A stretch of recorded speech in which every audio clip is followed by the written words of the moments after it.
been holding on to for months that we made of Robin's ayahuasca. So funny. It's so great. Tim, I know that we have that, but why don't we put that on Howard TV? It's the funniest fucking thing ever. I'll talk to him about it later. Yeah, you're yelling. It sounds like you're yelling to the air.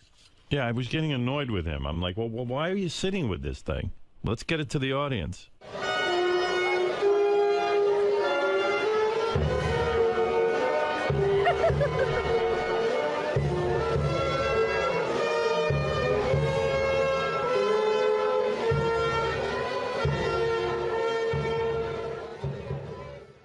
First of all, I went to a retreat in the Sacred Valley. Is that Peru? Yeah, and like I said, sleeping on a mattress on the floor. What are you searching for? What's going on with you anyway? Really? Well, I told you I had been suffering with some depression lately. Right, and you thought ayahuasca might be your answer? And you go there and you're like, hello, master. Do you start calling him master? First, they had me meet a guy who wore a funny hat.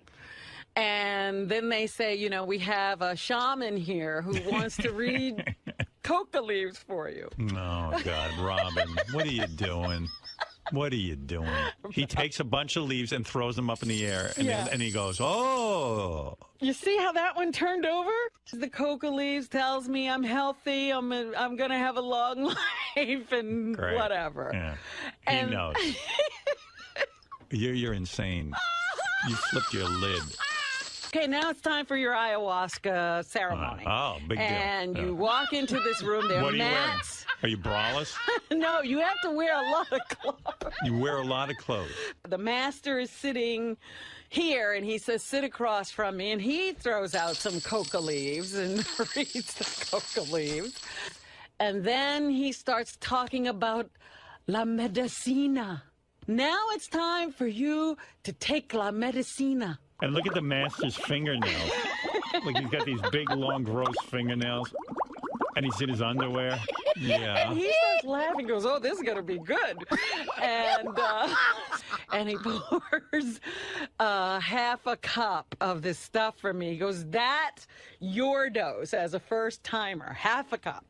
It is the worst tasting stuff you could ever imagine. So as soon as you taste it, you don't want to do anything more. And he's like, no, drink it up, drink it up, drink it up. So I gulp it down. Oh. And then they sit and watch you. 10 minutes later, I'm as sick as a dog. Oh. And I start throwing up. Oh, my God. So are you insane? Violently. You're nuts. That I'm also farting. Nuts. Yeah. So now, I'm like, embarrassed as anything, and I'm like, maybe I'm retching so loud they can't hear me farting. Right. Because it is just like, yes, it sounds like you just can't stop. It just keeps going and going and going. This is good. Yeah. And what happens to you? And, you know, somebody's there massaging my shoulders going, it's going to be okay, it's going to be okay. And then, when you finally get all of this stuff out of you, you lay back down on this mat, and you start to have vision. Yeah. Meanwhile, Master's lighting matches because he's going to throw up from your farting. Then so what was your started to see all of the misery of the world. Oh, wow. And Howard, I cried probably for about 4 hours nonstop. Oh, my God. And I mean, weeping. And eventually you're seeing the pain of the entire world. And I'm just weeping. And what's Master doing during this? Sleeping. Yeah. I can hear him. He's snoring.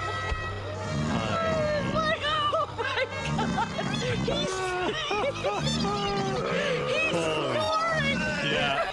Am I talking to a new Robin? Because were you renewed after everything else you've done too? Is this a real Well, new sometimes you need a refresher course. Is this new? Are you the new Robin? I am very, very pleasantly surprised that I came home feeling great.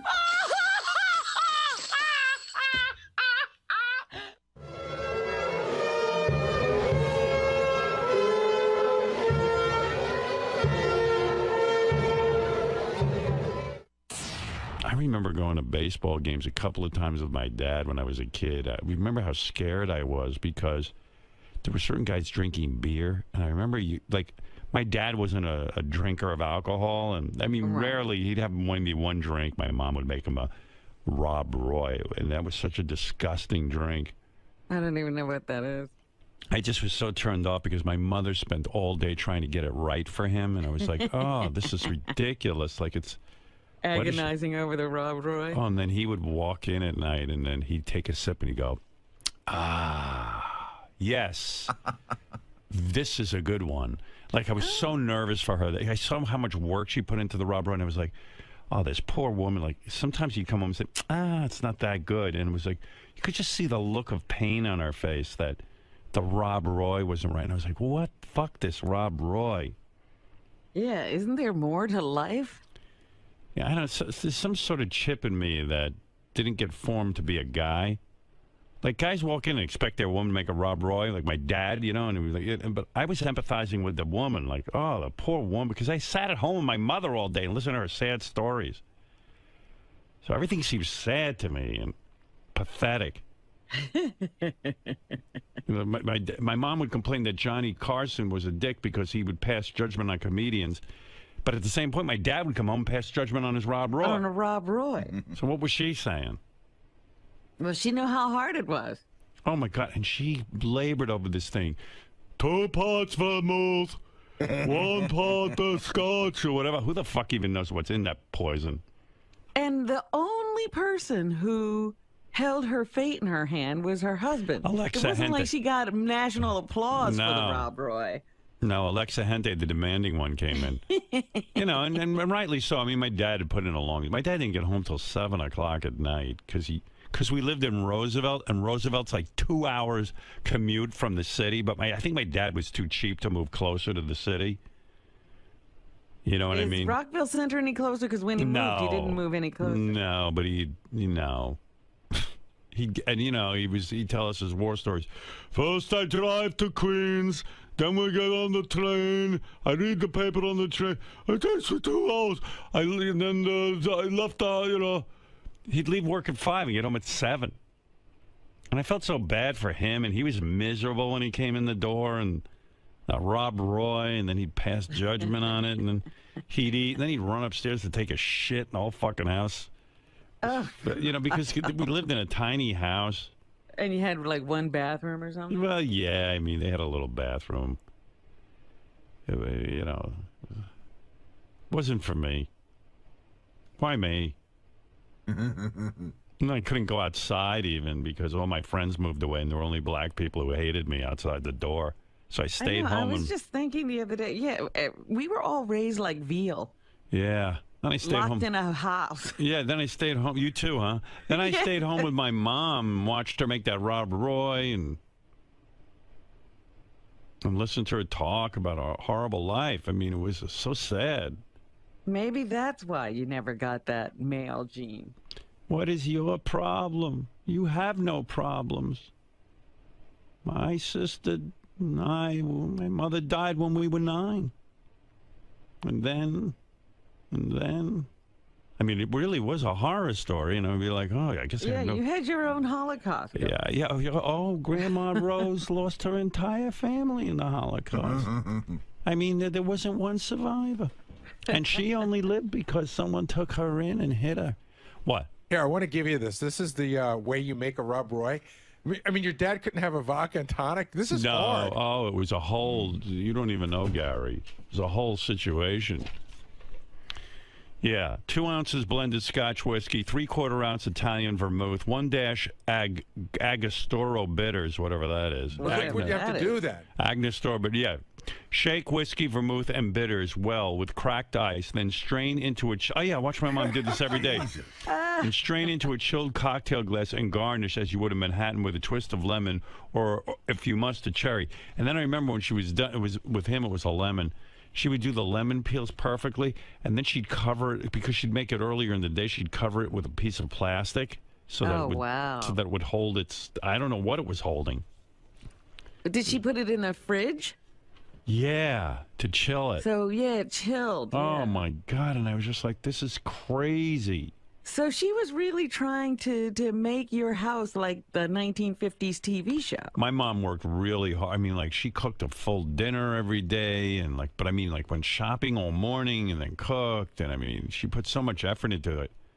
But she was really trying to be June Cleaver. Yeah, and I always felt bad because the TV crew. You know, my dad would eat after. We wouldn't wait for my dad because he came home at 7. I wanted to eat my dinner at 4 o'clock. You still did? Yeah, I did. My mom would go, "We're waiting for your father. Don't eat now." I said, "Mom, I'm hungry. I want to eat." "All right, you can eat. I'm going to wait for your father." And 2 seconds later, she'd be watching me. Then she'd sit down and have dinner with me. So my father would come home. He's probably aggravated. None of us ate with him. And he would gobble up this meal that took her hours to make. And then go shit it out. Ugh. And then while he was eating, he wasn't even enjoying the food because he was busy yelling at me the whole time. Because he'd have a rough day with his partners and stuff, and he'd be like at the table and he'd go, "And then my partner said," and I'd ask a question, and he'd go, "Shut up! Shut up and learn to listen. If you listen to what your mother and I are saying, you would learn to listen." All right, I'll shut up. I just wanted to have some interaction with you. I mean, you ask stupid questions. I want you to like me. Yeah, I'm trying to get him. You don't understand. I'm excited about what you do. My dad had a recording studio. Yeah. I would say he had this thing, Ping Pong Records. I was really excited. It was a little record company they set up within the recording studio. My partner. Which partner from Ping Pong? Ping Pong! Why do you even know that name? I hate Ping Pong. He hated Ping Pong because he knew it was a waste of time and they weren't going to make any money with it. And his one partner... Well, especially with that attitude. Oh, my God. He was like, "Ping Pong! Why do you say Ping Pong?" I gave him a Father's Day card, and on the back I wrote Ping Pong Productions. He went berserk on me. Oh, no. "Ping Pong! That's a schmucky thing to write. That's so stupid. What is going to do with ping pong?" I don't know. I was just trying to get in your world a little. I was excited. Huh? Shut up! Shut up! Oh, I'll go outside and get beaten by black people, which you don't seem to care about. Motherfucker. If someone put me in a time machine, put me back there, I'd kill myself. I swear to you. Oh, stop. And you'd miss all this. I don't care. I couldn't go back. Shut up! Sit down! My mom with those Rob Roys and the Holocaust and everything was so sad. I walk around sad. I wake up in the morning sad. Everything is sad to me. And danger looming. I'm a fucking nightmare. Tommy from Malden. Everyone knows Tommy. Go ahead, Tommy. You're on the air. Hey now. Hey now. I'm coming, Howard. Hey now. Take your time. Hey now. JD called into Pharrell's show. I'm going to miss Pharrell. I didn't listen a lot, but he really knew his sports, and I love sports, but he will be missed. When did JD call into Pharrell? A lot? Friday night. No, I saw it on Twitter that 𝗦𝗵cie_𝗿𝗍 of the Cincinnati Reds, that's JD's team, and you should congratulate him because they're going to the playoffs. Right. He pitched a no-hitter on Friday night, and he said he was going to call into Pharrell, so I turned it on. And he was as inarticulate as he is on your show. Was he bad? Why don't we have clips of that? JD calling into Pharrell. What a nice send-off for Pharrell to play that tribute. Yeah. Pharrell was busting his balls the whole time because he's a Pittsburgh Pirates fan. Right. And he was just busting his balls about the Reds. I don't know. I think JD's been living in New York long enough. He could, get over the whole Reds thing and become a New York fan. I don't like... I know a lot of guys like that. But they do. I mean, this is the era when you don't have to live in the community of your team. Yeah. That's why they have all these national games. You know, the Dallas Cowboys have support all over the country, the Pittsburgh Steelers. Lots of people live in places that they don't pick up the local You grew up team. in Cincinnati, and like it was the worst time of your life. No, it was not Besides the from worst a time fourth of grade my spelling life. bee. You never got laid. No one was nice to you. Get out of here. You stop. But maybe the Reds or somebody gave them a... I'm a Reds and time. Bengals fan. I will never be any. Don't you have any feeling for New York now that you've been living here? No, and you've had success? I hate all New York teams. Wow. It's fucked up. I should beat you up. Go ahead, let's go. We'll fight it out. Wonder if I could beat you up. Are you a good fighter? I think I could take you. If I can't take you, I'm a real pussy. It's been a while since I've fought, but Have you fought? not really. No. I got a wicked right, man. Listen, Developed in Roosevelt. I will scrap. I will do whatever it takes. Right. Do you bite when you fight? If I have to. Oh, shit. That's crazy. That's You retard lose a fighting. limb. Yeah, I'll do whatever it takes to defend I'm going to myself. bite you. I'll start flailing. Really? Yeah. Yeah. Howard. There will be no method to my madness. I've got Oh, like so that whole. he's taking you on. He's saying he could win. I've got that whole karate I'm training. Not, hold but, on. I'm but not in saying I can win. I got that whole karate training, but in a real fight, that goes out the window after the first punch. Yeah. Yeah, I just start grabbing. I think everybody knows that karate doesn't really work except in the doesn't. movies. Yeah. It only works in the movies because I took karate and it was like, yeah, you know, and you do this and then you do this move and then you do that move. And then you get into a real fight. All of a sudden you just grab a guy. Nobody's coordinating with you where Yeah. you move. Yeah, like I should take advantage of my long arm reach and stuff, but I don't. I come right in at you. I come right in and I'm up close. That's stupid because I get hurt. Ah, fuck it. I watch a lot of MMA fights. So Yeah, that's crap. I I might be able to think figure. weapons are always the way to go. You know who watches MMA fights? Guys who can't fight. Guys like me. And I'm like, come on, kick his fucking ass. Yeah, I'm like, well, hey. you big pussy. I can't Well, fight. you're two MMA watchers. Yeah. Two of the biggest douchebags watching MMA. Howard, don't you think that's kind of gay, that MMA? I know what you mean. Like it's. They're rolling around on certain the, poses. Yeah, Certain moves. It is a little Every weird. time I tune into one of those fights, it's two guys laying on top of each other. For a long time, an inappropriately long time. And they're, they've got these faces like they're having sex. Well, I'll tell you what; those guys are some of the greatest fighters in the world. But it is an awkward looking thing with their clothes off and they're. When one guy. And sometimes one guy's face is in the other guy's genital. Yeah. They 69 all the time. Yeah. Well, it appears there's 69 going on, ladies and gentlemen. Not gay. That'll make me tap out if a guy starts 69ing with me. Got his balls in my mouth. Balls in the face, I'm out of there. Oh, my God. Yeah, but I'm the worst fighter. I don't know. You probably could take me.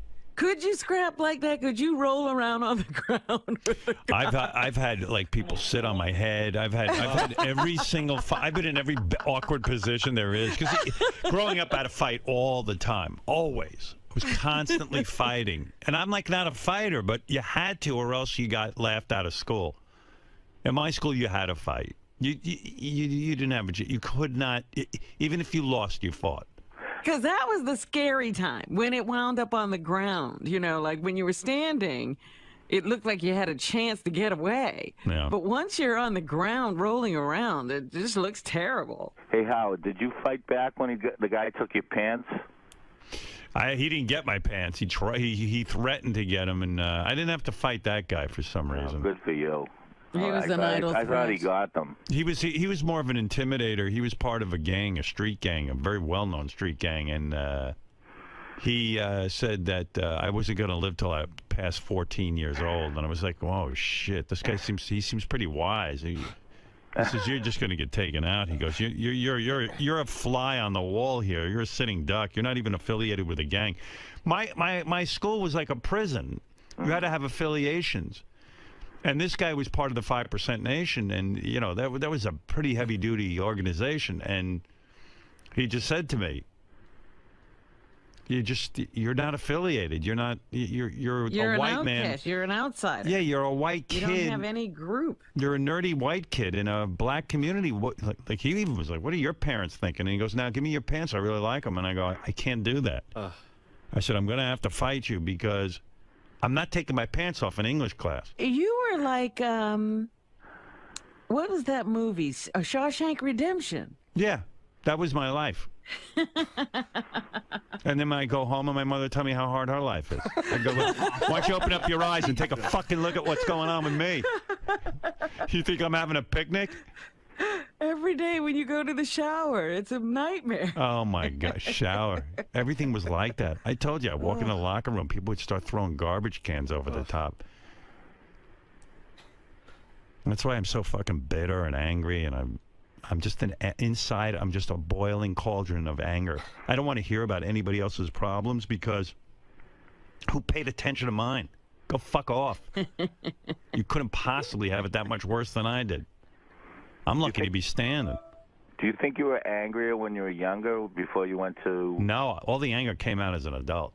I wasn't angry. I was a soldier when I was young. No, I mean, He like, was beaten. I was my mom's soldier. I wanted to make her proud of me. I was like, But oh. I'm talking about when you got to like Rockville Center and you just sort of disappeared. You didn't I became what a guy who suffers from post-traumatic stress syndrome. Now, I'm not saying that lightly. I walked around in Rockville Center in a coma. I tried to pretend like I fit in. I was in a town full of white people, and I didn't know how to relate, and I started taking drugs because I couldn't talk in class. I was intimidated by the white people. I felt so alone, so inarticulate, so everyone else seemed to have friends. I felt like a fish out of water. And you know how kids are. I mean, nobody's going to sit there and take pity on me. If anything, I was goofed on. I was not even goofed on. I was ignored. I wasn't I wasn't the guy who got goofed. I was just ignored. It was as if I didn't live there. Well, thank God it happened, because you wouldn't be who you are. I don't know. I think I could have been better. I'm so fucking damaged inside. I know, you're pretty good. I walk around angry. I don't want to walk around angry. I'm angry, and that never happened to me, so... Well, you're angry because you sit in the house all day. You got to get out. All right, Tommy, I got to go. Yes, Jerry, you're on the air. Hey now. Hey now. Hey, just real quick about Tommy from Walden. Yeah. The reason he stays on the phone so long with you is because he's jerking off and he needs to finish before he's done. So that's why he stays on the phone so long with you. That's why he asks 50 questions. You know, people hate Tommy from Walden. Oh my God, he's so horrible. I don't hear that he's horrible. He cuts on. He's got a couple of topics he wants to talk about. I don't understand why people hate him. But that's why, because he asks a ton of questions. I mean, is that bad? But what if he's having an interesting dialogue with me and he's joining in? I mean, I don't get. There's such hate. I am getting so much hate mail because I don't like Gary's new television show. On, I mean, it's unbelievable. Oh my God, Robin! I've never gotten more hate mail over a topic. But are they watching Gary's new show? No, it's horrible. And what I did was I tried to improve Gary's show.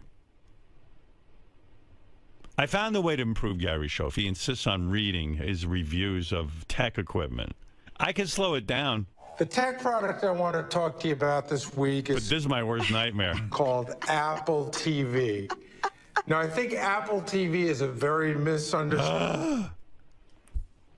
Apple TV is a very misunderstood. Thank God Gary's around to explain it to us, because we don't understand it. Yeah, who's misunderstanding it? I don't think tech guys are misunderstanding it. I heard the big thing is Gary's next show, he's bringing on John Hein as a guest. Is he? Which makes sense, because when Gary's around John, he talks like a normal guy. Right. He can have a conversation. Right. And by the way, Gary's show is only going to get better from my guidance. So stop sending me hate mail. Even though everybody's hating on you, you're making Gary better. I guarantee you the next show, he's bringing in John Hein. I know it's going to be better. I can't wait to see the new and improved Gary show. Product. But if you own an iPad or an iPhone or any kind of Apple product, to me, this is a must-own product. It's a way to integrate all your stuff and bring it up on the big screen. Shoot me now. He sounds like one of my professors. It's like Professor Gary. Today we'll read from the book. What's up? No, it's getting better. I know it is, and I helped you, and you can thank me for that. I thank you. You're welcome. I know I gave you some tough love, but it is love. I know you don't think it is, but It's it not. is. It is. I love you. You should see. I ignore the people I don't love. JD, while talking with Howard, the hypothetical fight between the two of you came up. Yes. Do you think you could take Howard? I don't know. He thinks he can take you. Oh, I'm sure. Listen, my self-esteem wouldn't allow me to say I could take someone. I wouldn't go down easily, though. Maybe I would. I don't know. You've got a lot of heart. Try. In many ways, Howard sees a bit of himself in your eyes. I think that's how you guys originally bonded before he realized that you were a good worker. I think he saw a little bit of himself in you. Okay. Have you ever had any situations growing up similar to what he described about getting your ass kicked and just feeling completely No, I aloof? managed to avoid all fights. I just didn't talk to people hardly at all. So you're just a non-threat. It wasn't like You know what? I had friends that were sort of popular, and I had friends that weren't popular at all, so I was sort of in the middle ground. you were Switzerland. I suppose. This conversation all started, talking about how you made the move from the Cincinnati area to where you are right now, and how you still have a lot of pride. Well, I moved from Ohio to Florida, and Florida to here. Right, So- but you're to still... get the timeline correct. Okay, chronologically speaking, yes, Yes. yes. But you still have ties and love for the Cincinnati area with your sports I teams do. and all that. Mm-hmm. But would you consider this the best era of your life since you've made the move to New York? I suppose. I've had more fun than I've had ever, so yeah. This is not fun though. This is pretty much a low point right now. Is this some of the pain and Yes, tragedy? it is. Get That that Howard camera talked- any fucking closer to me. Get out of here, will you? All right, let me get back to the show and Robin in the news. Well, they say that you can keep an eye on President Obama and Mitt Romney during the debate to tell who will win the election. A body language expert says the candidate who blinks more during the debate has lost every election but one since 1980. That's Boston College professor Joseph Teach, who bases his theory on the relationship between eye movement and emotional state. He says Imagine stress that. and other unpleasant feelings cause people to blink more often. There's a guy studying that? Like, who would even think to study? Like, And what a guess waste who of the a one life. exception was? Bill Clinton. Reagan. George W. Bush blinked more than Al Gore. That was a Still blinky won the bastard. I got to tell you, if I was Electoral running, College. I do a Clockwork Orange kind of thing, man. I just keep those eyes open with a big prong. But that's absurd. That somebody would sit there, like somebody sat down and said, I'm going to study how many times somebody blinks in a presidential debate, and then I'll determine who's going to win. Yeah. Like, that's really, you got to have a lot of free time for that.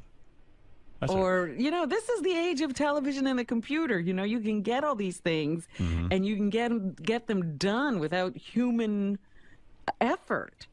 President Obama's strong showing among likely women voters is driving his 4-point national lead over Republican presidential nominee Mitt Romney in a poll out today. So women are pretty turned off by that Republican platform. You mean you think the guy didn't sit there and count each blink? You think he had a computer do it?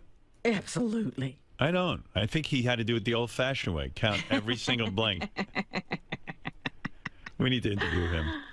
The Quinnipiac survey of likely voters shows Obama leading Romney 49% to 45%. The poll shows women favoring the president 56% to 38%. So the president is leading with women.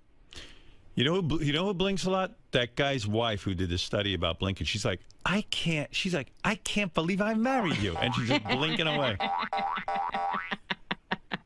He likes blinkers. Today on the 𝗦𝗁𝗿𝗍 show, they call me Baba Booey, a machine that counts the amount of times you blink. It's called Blinkos. Blinkos. It's like Sonos, but Blinkos. It's for your eyes. It's very misunderstood. A very misunderstood thing. Apple TV. But once you understand it, you'll understand it. Is Apple TV very misunderstood? According to very Gary. misunderstood. And now, does he write his own copy, or do they write that shit for him? Oh, I think these are supposed to be his opinions. And now a very misunderstood thing. Oh, you write it. Where is that? I want to listen to Gary's show. I love Gary's show. I decided I'm wrong. I don't want him to change a thing about it. I don't want him getting more comfortable. Where's Gary's show? JD's putting it up. Today's show is about Sonos or Apple TV, a very misunderstood product. I got to figure in some way I'm helping Gary. You're just figuring it. You argued that for 2 days. You're just figuring it. I love it now. I want it slowed down. The tech product I want to talk to you about this week is called Apple TV. Now, I think Apple TV is a very misunderstood product. But if you own an iPad or an iPhone... No, I'm not missing a word. You know? What? You're literally hanging. His regular show's JD1 in orange. JD1. Let's listen to a little, Robin. It's so much fun.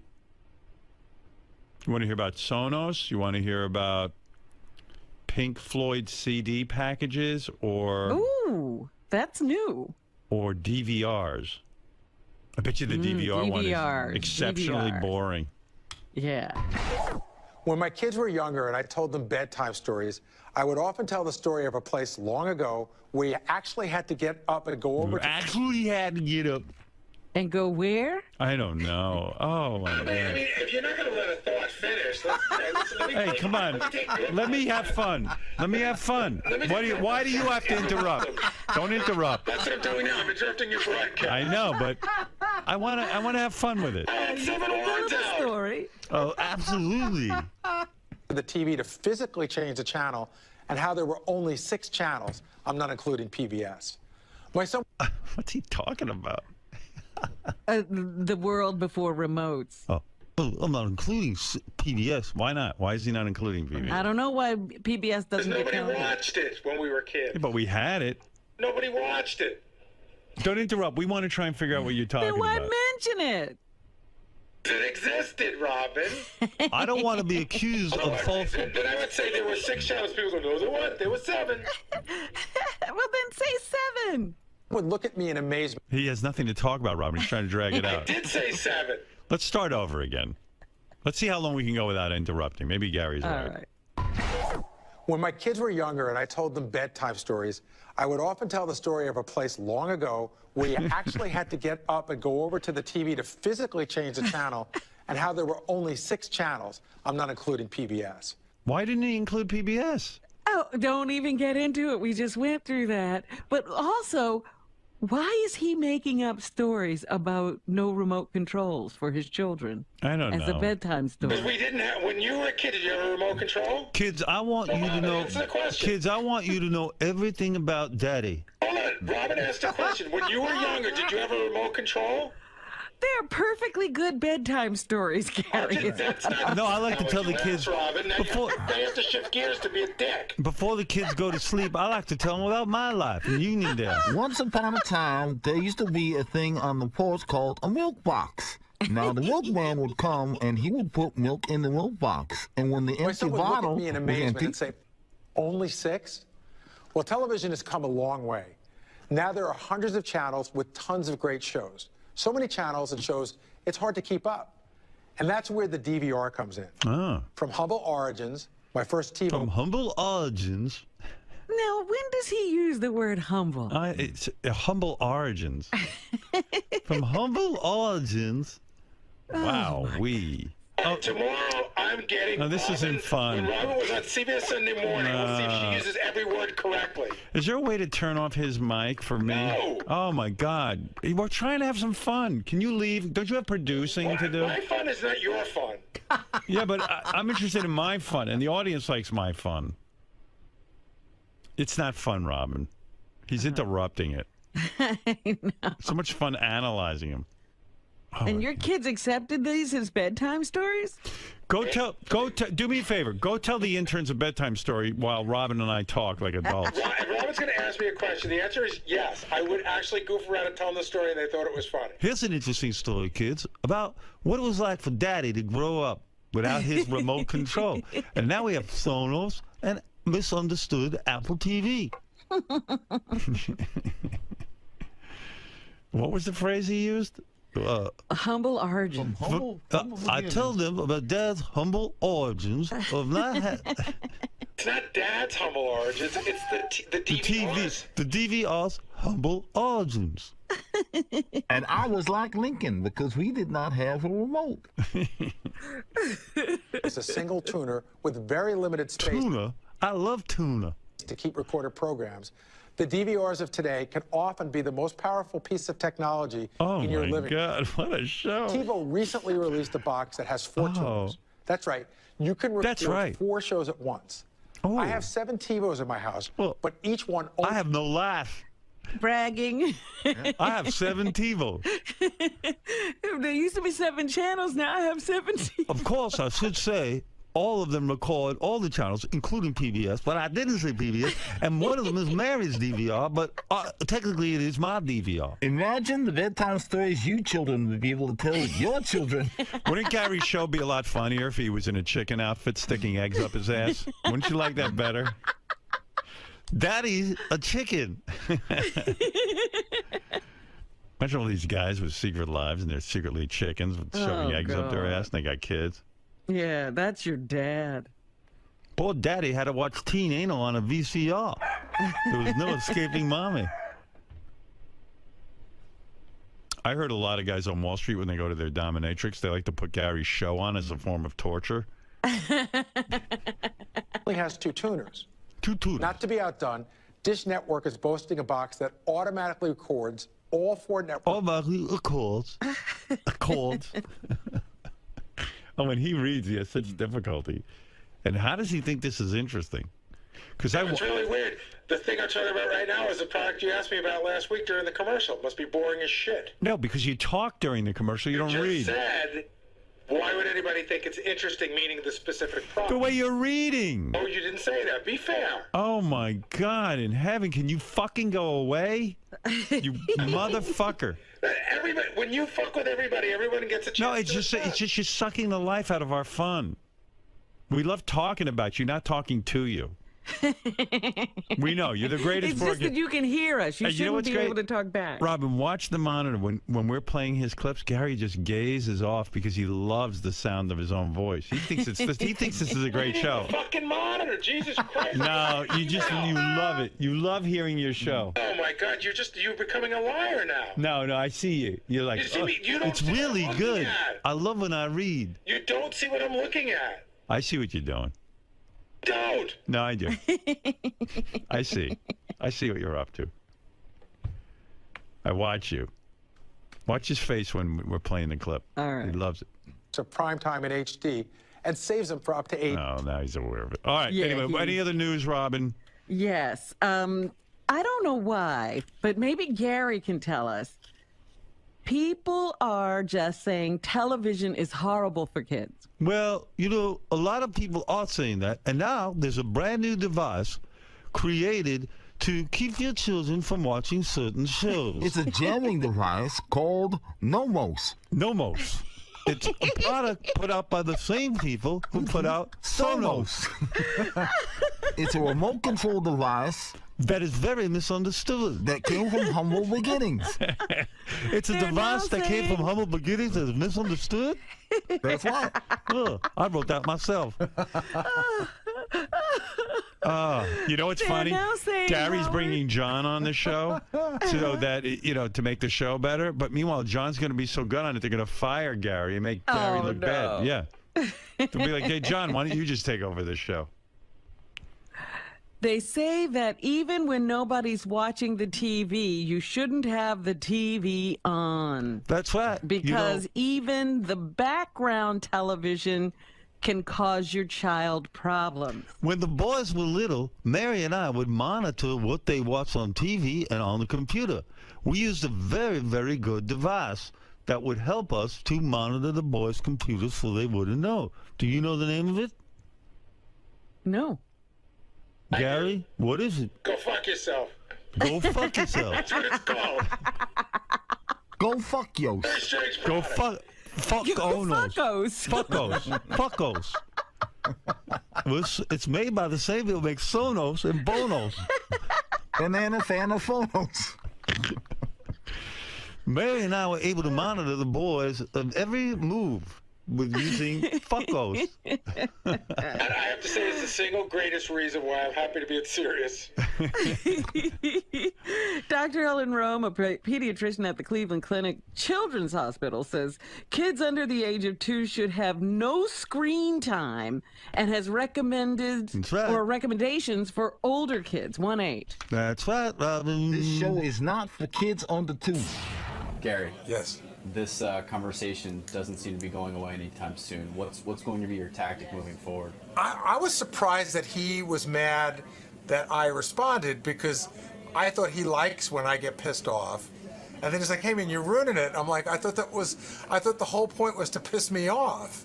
Right, it's like teasing your sibling or the girl on the bus trying to get a reaction out of it. And then he just wants to goof on me without me arguing, and I was that's sort of shocking.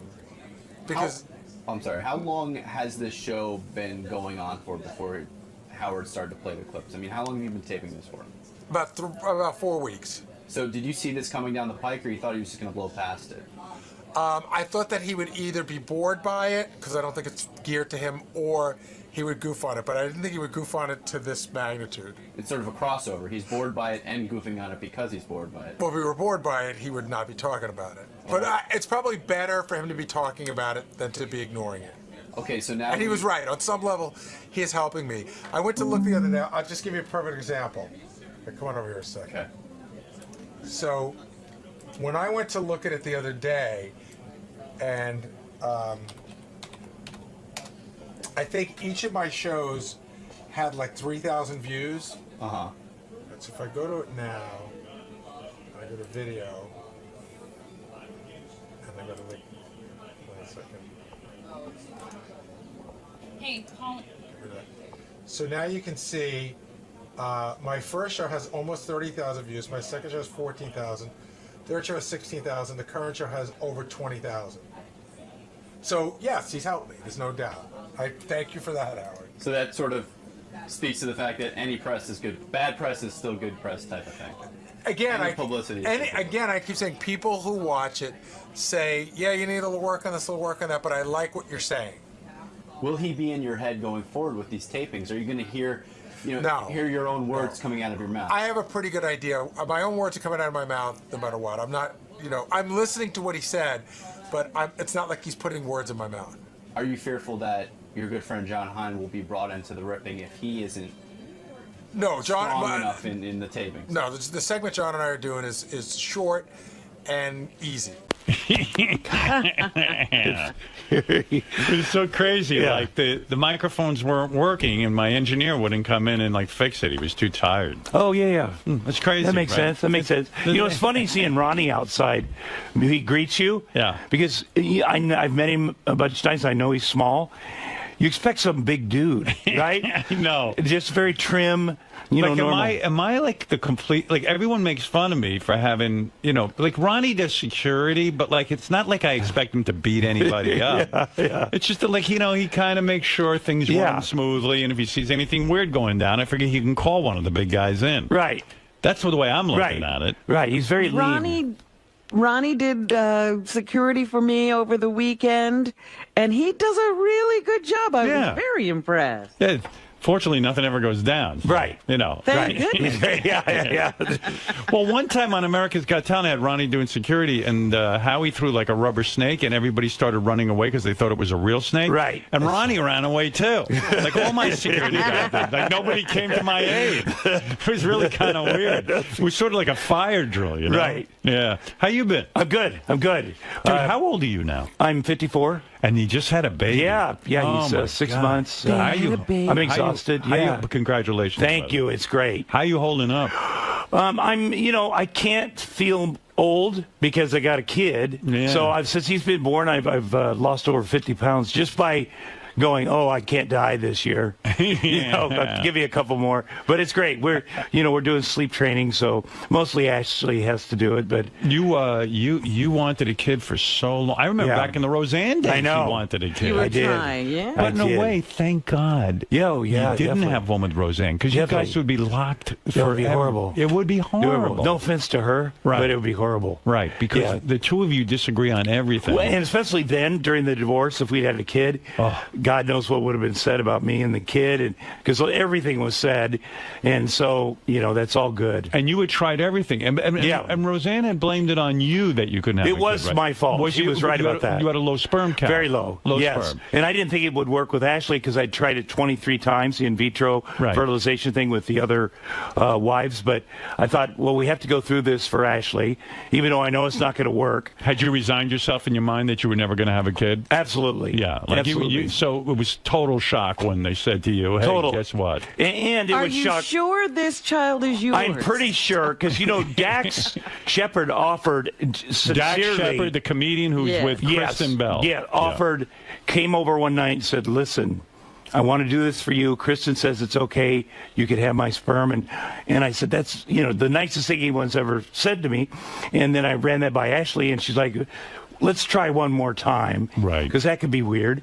And, now when I'm at Dax's house. Do you ever think in a weird way, like that motivated you to, I know you can't motivate sperm, but sometimes the human body can just sort of rise to the occasion. That, and we'd met with an adoption lawyer like the week before we found out we were pregnant. And in a way, maybe that relaxed you. Like you said, well, I'm going to have a kid one way or another, right? But even when the doctor said, oh, she's pregnant, I didn't believe it. And all the appointments, and you see the heartbeat, I was like, this is going to go sideways, because it did a couple times. Right. So I never, until she had this C-section, and I got to watch the baby coming out of her stomach, I didn't believe it. In a way, though, isn't it kind of annoying when a guy, between you and me, where, when Dax comes over and goes, I'll give you my sperm. like in a way, isn't it kind of... Well, if he'd have done it on day one, 10 years ago when I met him, like the first night... Why'd you just go fuck my wife? Yeah, exactly. But he's really thoughtful. And, he had to run that by Kristen. Right. And now we have children that are 10 days apart. I didn't know you were close to Dax Shepard and Kristen Bell. Those are like your close friends. Yeah, very close. Best friend. And the babies are like just a couple of weeks? 10 days. Lincoln, their baby, adorable, 10 days apart. We went over. Jackson and I had a father-son day last weekend. We went over to visit, which was kind of a mistake because Lincoln is so smart. Right. Like I was feeling really good about my son. Right. And I sat him down together and we're watching, and Lincoln takes these toys and she's showing him how to play with them. Like she's trying to communicate, and he takes them and stuffs them in his mouth every time. And I was worried. Well, boys are slower than girls. Well, believe me, I was worried, and I started going, oh my gosh, did we have him tested? Seriously. Right. I had that feeling. I know. I called Ashley.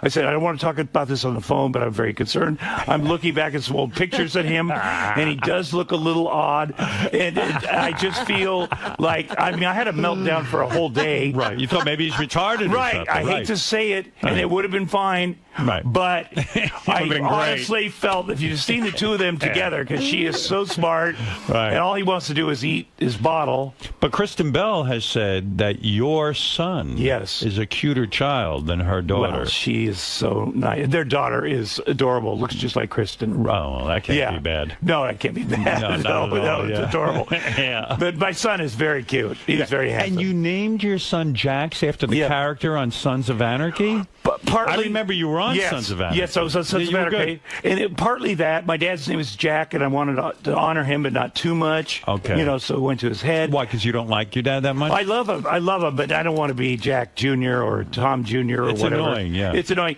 And then, you know, that came up because he actually loves that character. Right. And she probably loves the actor. Right. You know, Charlie. How'd you end up on Sons of Anarchy? Did you do it because you loved the show so much? I love the show, but Kurt Sutter, you know, I got to know him a little bit. He's the creator. He's the genius behind it. Yeah. And he just had me on for a couple of years. Yeah, you were a pornographer. Yes. Yeah. I watched that show. And every time I had to get beat up by Jax Teller, who's Charlie Hunnam. And I would be like, Kurt, he can't beat me up in real life. I don't know why this is. And he goes, just do the fucking script. I go, yeah, but in real life, I just want you to know.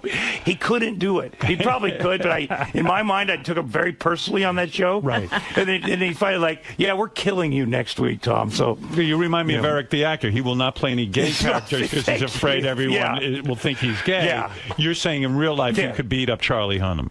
I would think so. Yeah. I would think that he's you much like younger. A good fighter. Yeah.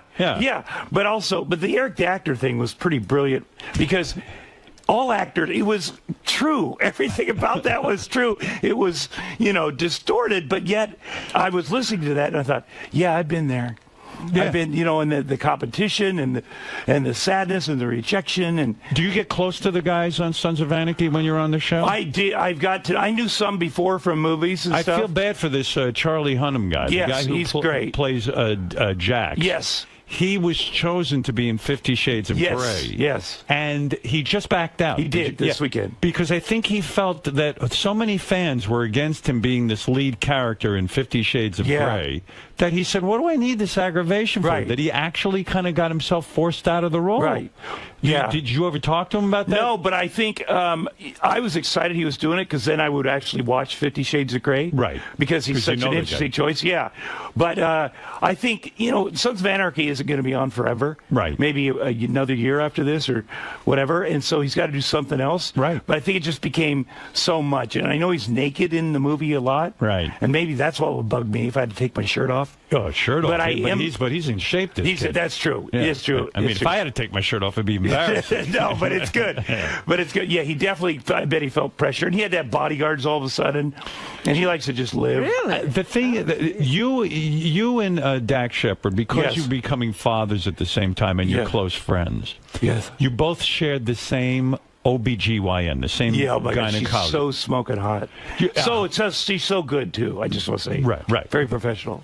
And you guys would take pictures surreptitiously of your gynecologist? Well, when we had to go to a lot of appointments and had to go with our wives, so he would send me, this is bad. Okay. Did she know this was going No, I hope not. I hope not. You know, like they're taking a video, you're supposed to be of the screen and the wife, and the video would be going down. I know it's very inappropriate and sexist and horrible. But then he would send it to me, and then, you know, and then we found out Jason Duhamel, he was going to her, so we were bummed that she would like him more than us because he's super hot. Yeah. Right.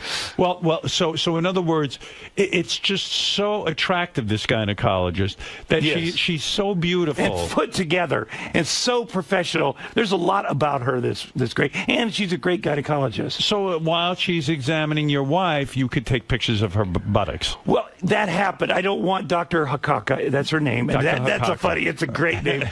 But she's like the best in the world. Right. I don't want to seem. My wife was very pissed off. Let's put it that way. That you and Dax were taking... very pissed off. Yes.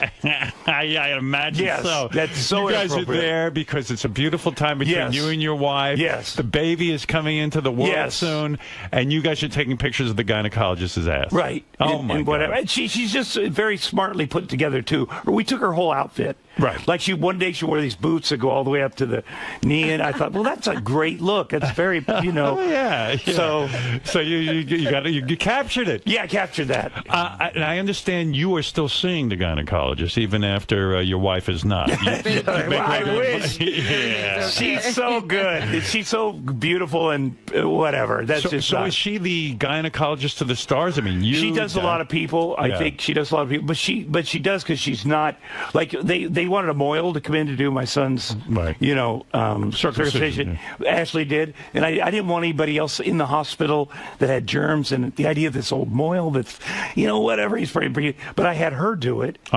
Dr. 𝗻𝗄𝗿𝗱 did Yes, it? so she's the first person that touched my son's penis, which is all, I mean, it's all downhill from here.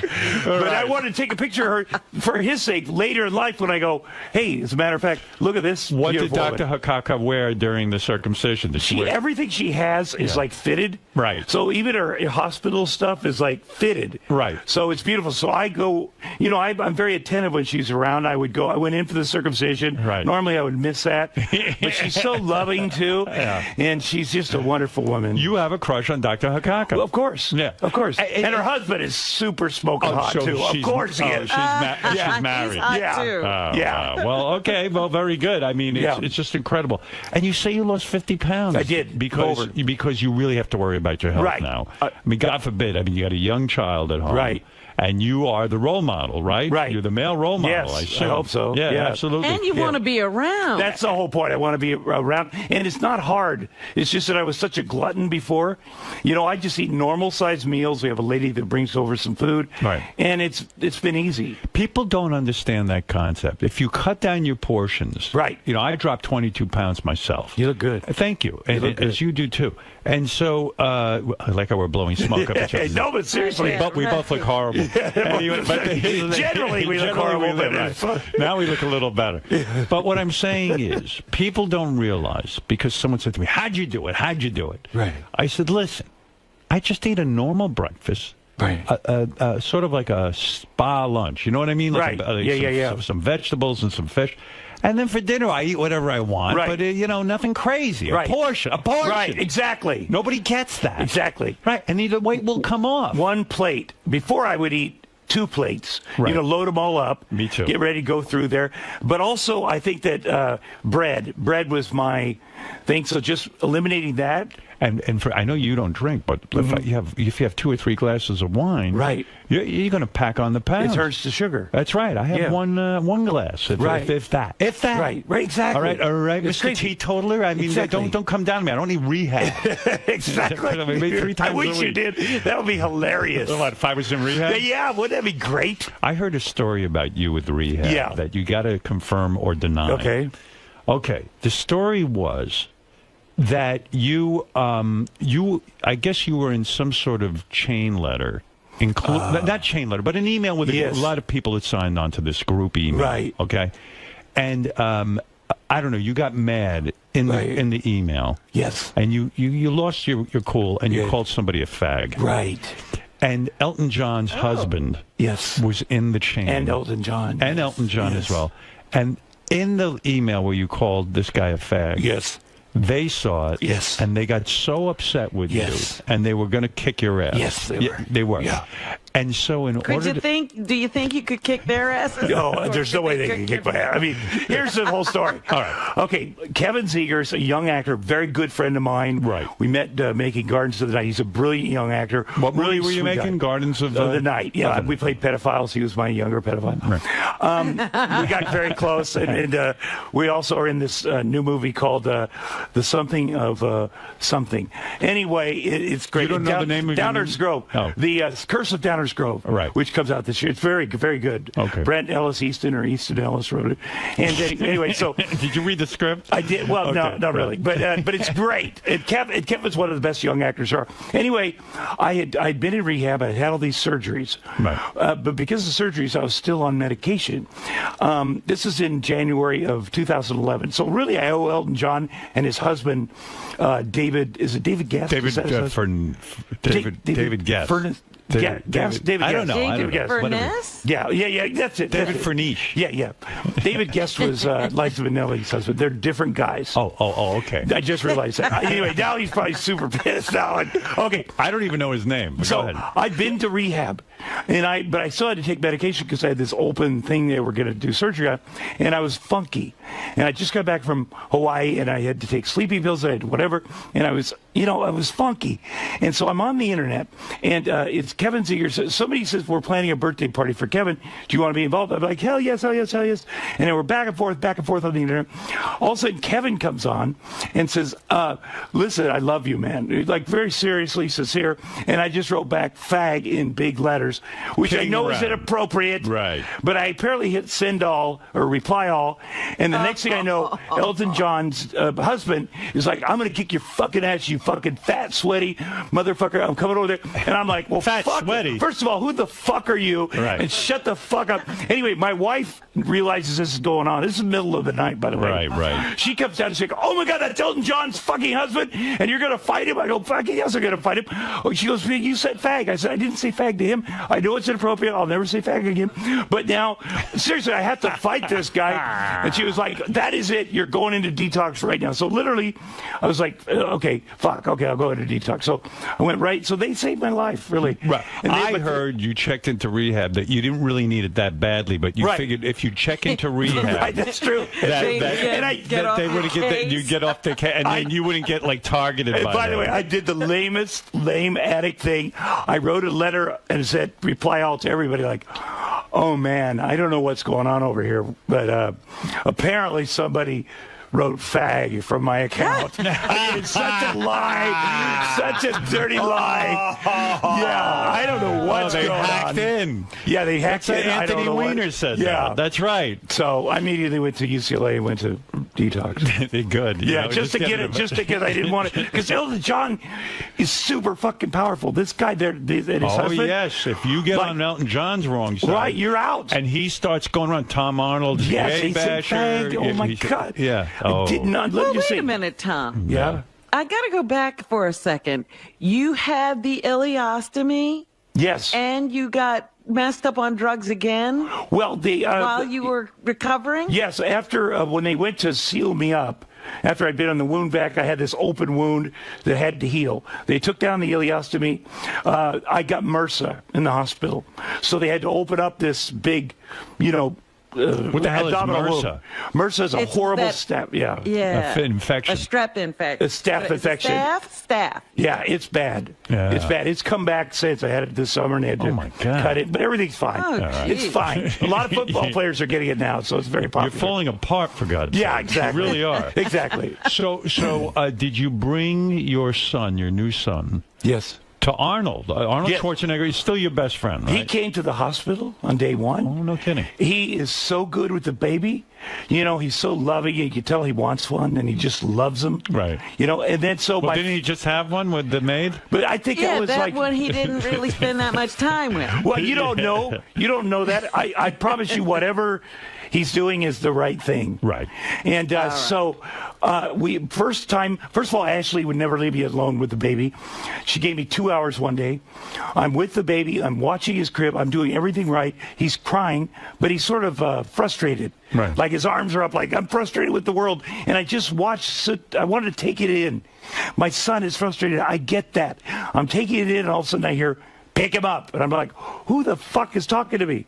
She's like, pick him up. I go, where are you? Well, how do you see me? She goes, I'm watching the baby monitor. I'm at Neiman's. I pick him up. I go, why the? So she's watching me in my house so she's all afraid, the time. She's afraid to leave you alone with She was. Yeah, because you're not the best with kids. At first, I got very nervous. Right. And I would sweat. I would get nervous at night doing the night stuff, and she'd have to come down and towel me down. Right. But now I'm very calm.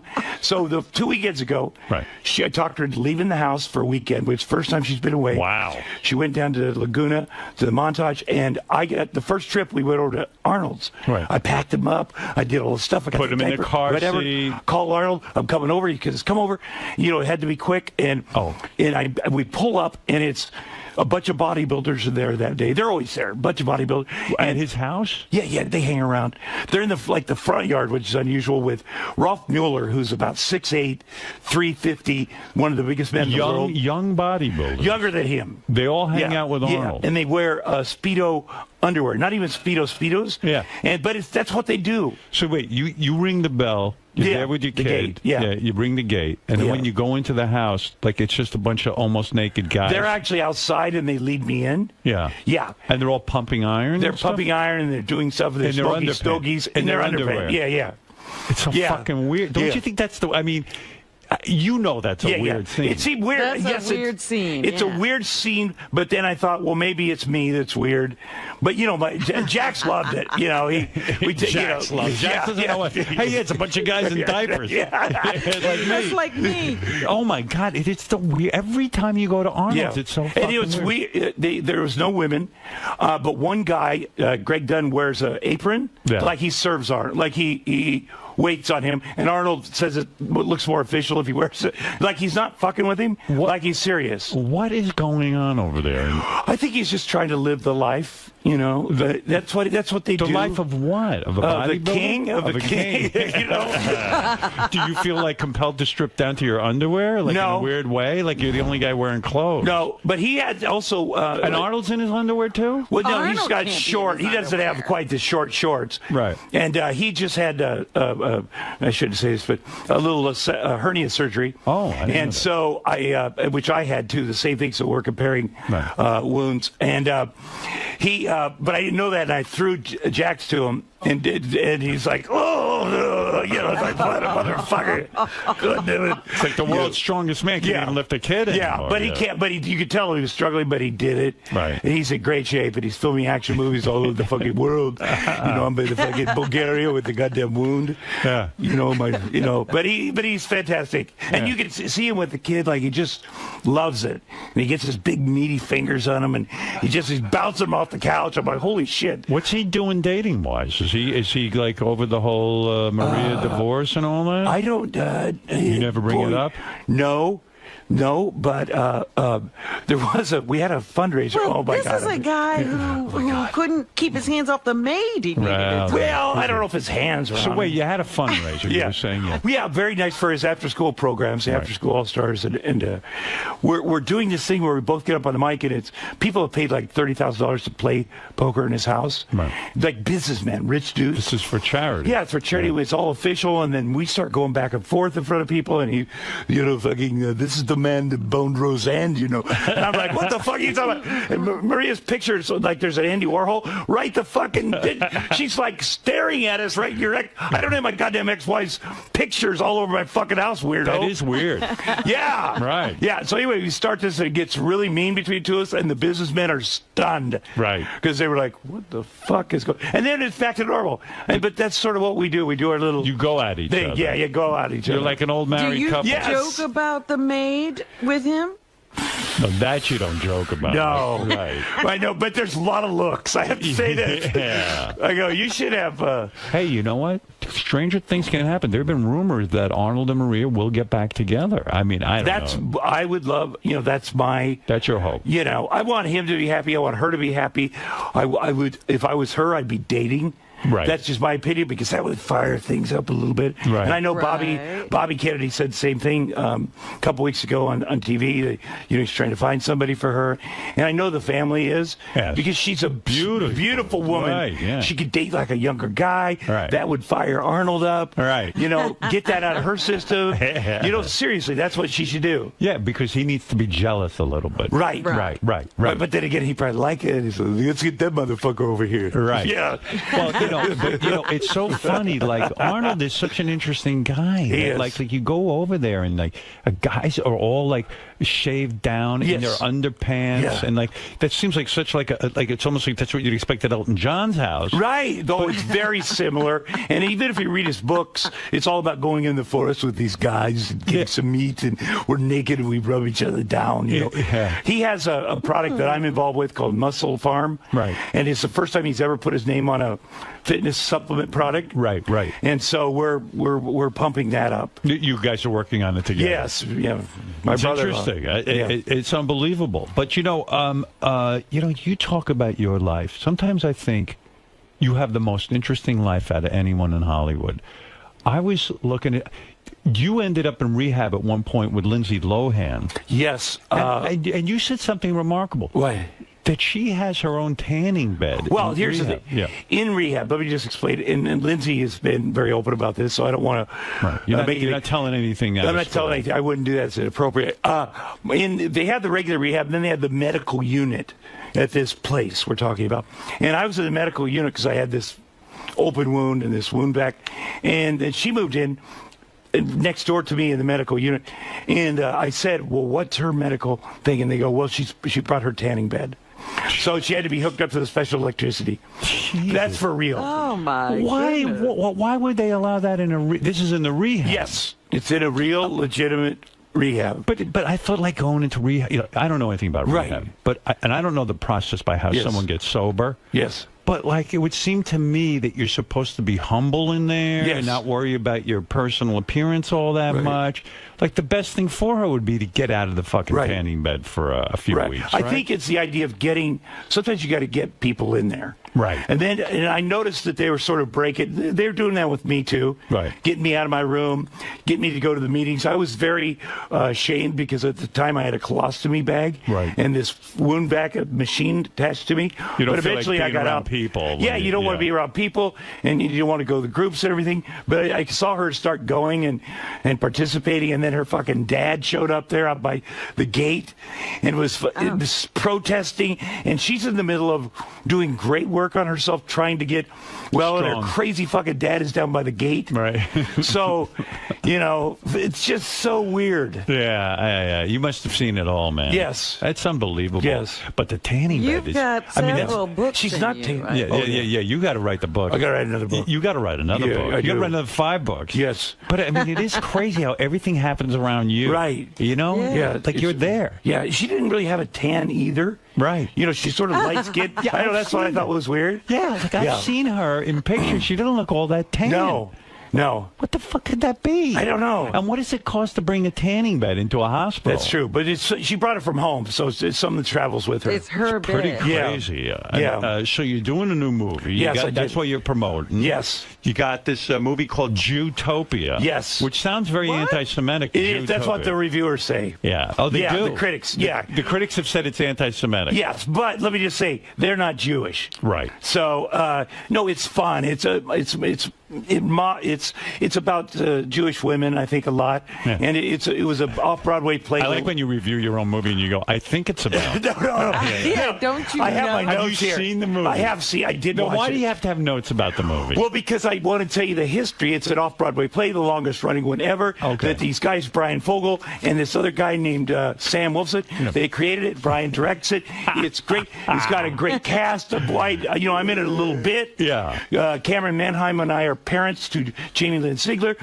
Cameron Manheim plays your wife. Yes. So do you make love to her? I mean, I suppose off camera, but not on. But not on. Not on. I would. I would you know pay what? to see that. I find her very. There's something about her that's very not sexual, but she's the kind of gal that you feel like you could wrestle at any moment, right. And that's kind of sexual to me. Is it?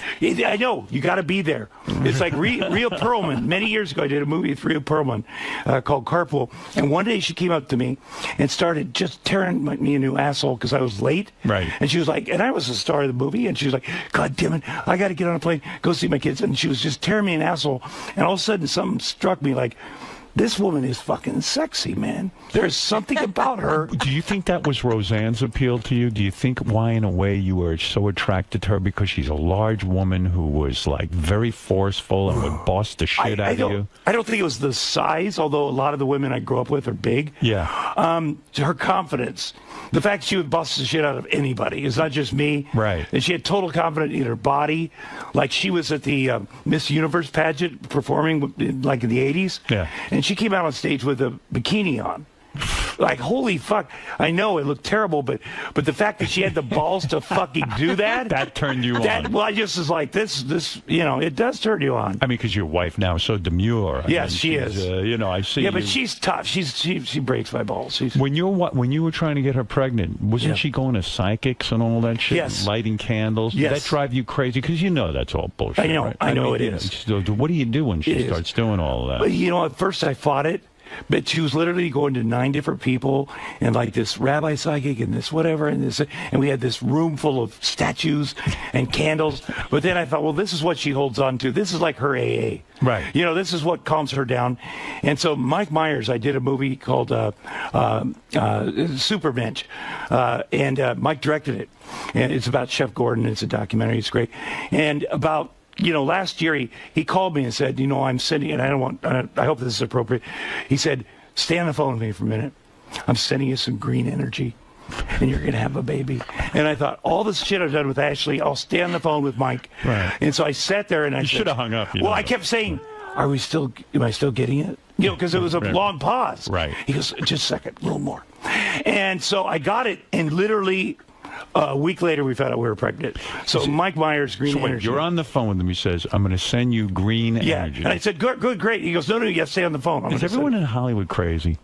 Yeah. I mean, in a because to me, Mike Myers is such a brilliant comic and such an astute observer of humankind. And yet there he is in his personal life talking about green energy. I know, Was he but it serious makes no or was sense. it a joke? Oh, my God, was he serious? And you know what? I bought into it because it worked for him. My God. He's got, you know, his life is way together now, you know. Right.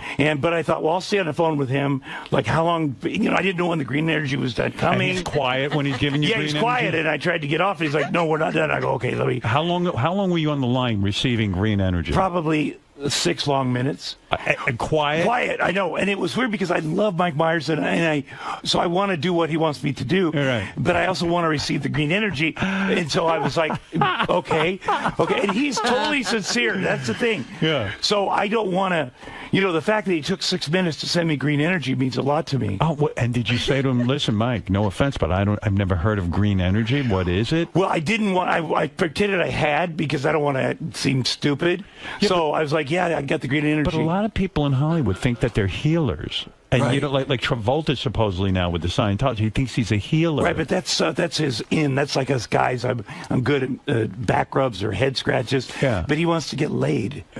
But it's also. But I have had men tell me that he has not had sex with, that he helped heal them. That really? Yes. That John Travolta. You think Travolta is saying he's a healer because he wants to get his hands on? Well, I think subconsciously we Right. always do that. Right. I love John Travolta. But He's maybe one of my heroes. Right, but maybe it's a Messiah complex too. You know? Right. Exactly. But it seems like everybody wants superpowers. I mean, Mike Myers doesn't have any green energy. He might. You know? He might. I believe. You know. I Have don't you know. looked into green energy? No, I'm not even sure what it is. Yeah. But I tell you, Do you I got want some green energy? I can give it Yeah, to you. exactly. But I made me feel like with Ashley, I could say, I also did this crazy thing. Mike gave me green energy. Right. Well, so I'm she was going to. participating. She went to psychics. and Like stuff. she would go. And like, that's expensive. very expensive, and you got to buy the candles, and there's certain candles for certain things, and then she gets her whole family involved. By the way, Jax doesn't look like any of these psychics, does he? No. Okay, you know, just a little bit, like one of them.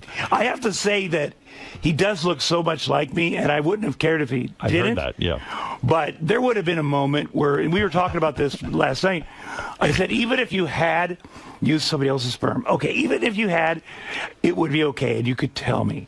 And then she's like, no, I would never tell you. I go, but you didn't, right? She goes, no, I didn't, but I would never. I go, but I would like to know. I'm just so happy.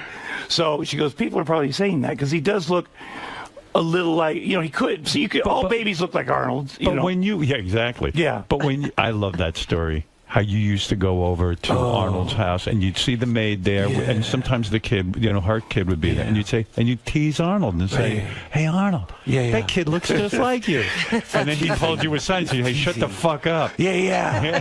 Hey, only you. Yeah, but I didn't know. I didn't know. You didn't. And No the one lesson knew. is, if you got something going, you tell your buddies, so they don't make jokes. Would you go home and say even to your wife, like, Jesus, is this kid the maid has that looks exactly like Arnold? I mean, everybody that's seen pictures on the internet and it's identical twin. Yeah. So everybody would say, no, I never thought that really happened, but subconsciously something, the funny bone kept getting tickled. Yeah. So I kept saying stuff. You know how you dig your friends, the little things. And it turned out to be more of a big thing. And are you the kind of guy in your house? Do you have a a lot of posters and things of your movie career and different moments in your career? No. I picture Arnold does. You know what I mean? Well, he's got statues of himself, like famous artists sculpted him. Yeah. So but there's a lot. There's picture, he's on top of a mountain, and there's a lot. It's like an unusual. Like Zeus. Like there's not a room for it. It's the whole house is for it. Wow. And they're all fabulous. Because like the statues are up. Yes. Then you see a guy in his underpants walking around, and then one has an apron oiled on. Down, Oiled down in their underpants. Yes. And statues of men. It is kind of weird. Thank God for the pictures of Maria Shriver all over the house. That At is least true. It adds a feminine touch. But he also feels like, I think that's art. Yeah. Andy Warhol did this, whatever. And it is. It's a very macho house now. Yes. And it's even hard to get because there's gates and people. Does he have a firing range there? Any kind of guns? He has a huge. You can play like polo. He has a polo field. He does? Yeah. Does he play polo on it? I don't think so. I think he watches people play polo. Wow. Like he likes to set up stuff and get the stands. They have bleachers, and then he'll watch people do stuff. Wow. And whether it be boxing, he has his guys fight each other and do stuff. And It's all the same. Do the guys sleep over, or do they? I don't know. I think there's a room. There's a separate house, but there's like a lot of dudes in it. Yeah. And they come out when you pull up. They all kind of scamper out. I don't think I could handle it. Right. I mean, it's too like sort of ultra masculine with people boxing. And, right. You know what I mean? It's like that's not me, man. Yeah, and his gym is like if Johnny Versace had a gym. Right. It doesn't look like a gym at a gym place. It's beautiful. It's got beautiful art and ornate and big, beautiful paintings of his parents. It's like there's not like muscle stuff. It's like a real personal place for him. It's like it's because listen, Versailles. That's the thing that made him. Yes. Working out. You know. The greatest ever. Right. Is there a big sign, no girls allowed in the gym? No. I think he's just, I know there are women that come over and they participate in the sunning and the lifting and the stuff. That does happen. He's not lonely. Right, I mean, he's got a bunch He has of female companionship. He does. That's what I was trying to Absolutely. Oh my gosh, but I don't think he's Arnold Schwarzenegger. He's Arnold Schwarzenegger. He does have a lot of needs. That is true. Yeah, he has tremendous sex drive. He does. I feel it keeps him young. Yes. Like testosterone and fucking and and doing outdoors work. Orgasms. Yeah, orgasms and them coming. And he believes that's all part of the fitness. If 5 times a day, as he says, is a good number. Wow. For having really? Yes. Yeah. And a lot of women won't do that. No. 5 times a day. So it becomes this quandary. Is he a good shit? Because sometimes he's a good shit. They love getting pictures of him on the beach where he's naked and and he's flabby. He's flabby, but he's flabby for like him, but not for. But no, he's in great shape now. He's filming. He just did The Expendables 3. Right. He's got a really great movie called 10 coming out by David Ayers. That did. Did he ever train you physically? Yeah. Well, the first time. When I first met him, we were doing True Lies. Right. He would have me come over, and then it got because he made so many comments in an appropriate way. Right. But him looking over my shoulder is like Ashley looking over my shoulder with the baby. Right. You get frustrated. Is it hard to have sex when you're trying to have a baby that hard? I mean, like it stops becoming sexual. Are you ready? Yeah. Well, you have to go to the clinic at 6 or 7 a.m. and jerk off. That's the hardest part. Right. There is one thing. After the baby was born, because she had a C-section, we didn't, because she was hurting, we didn't have lovemaking. Right. And then, her dad had a stroke, and then she had to take care of that. And then I had this wound, and she wanted to make love because I had a staph infection. And so we realized on Friday that I was coming here, and we hadn't... Made love since before the baby was born. You're talking 6 months, maybe, right? Yeah, over 6 months. Wow. And there's been a couple times I mentioned it, and it's when I had my wound, and she's like, "Get real, come on." Right. And she doesn't want to go near because she's afraid she can get the infection. Right, the staph infection, which is like whatever. Yeah, I don't even want to go near you. No, I'm fine. It's all cured. But and then she had the baby tested immediately, so she found out because she was freaking. But he's fine. So. Friday night, I said, we just have to, I'm going to be on Howard, and we have to do, because I don't want to say I didn't make love to my, so we did it. It's like one of those deals, all right, let's do it. Right. She goes, oh, will I hurt you because of your abdomen? I didn't, no, it's going to be fine. And the thing I realized is my wife is so fucking sexy. I forgot about that. Right. Like, usually when you just have to do it to have a baby, you have to think of other women. You forgot about her as a sexual she is person. Smoking. I mean, I've seen her. She's hot. Yeah, and and I've been missing out on that. Right. But when you have to do it to make a baby, you have to think of all kinds of. We have to squint and pretend the swan on the wall is a vagina. Yeah. And you have to do all these weird things, and this was just for fucking sake. Yeah. This is for romance. Yeah. Yeah. It was probably nice. It huh? was great. My hips are a little.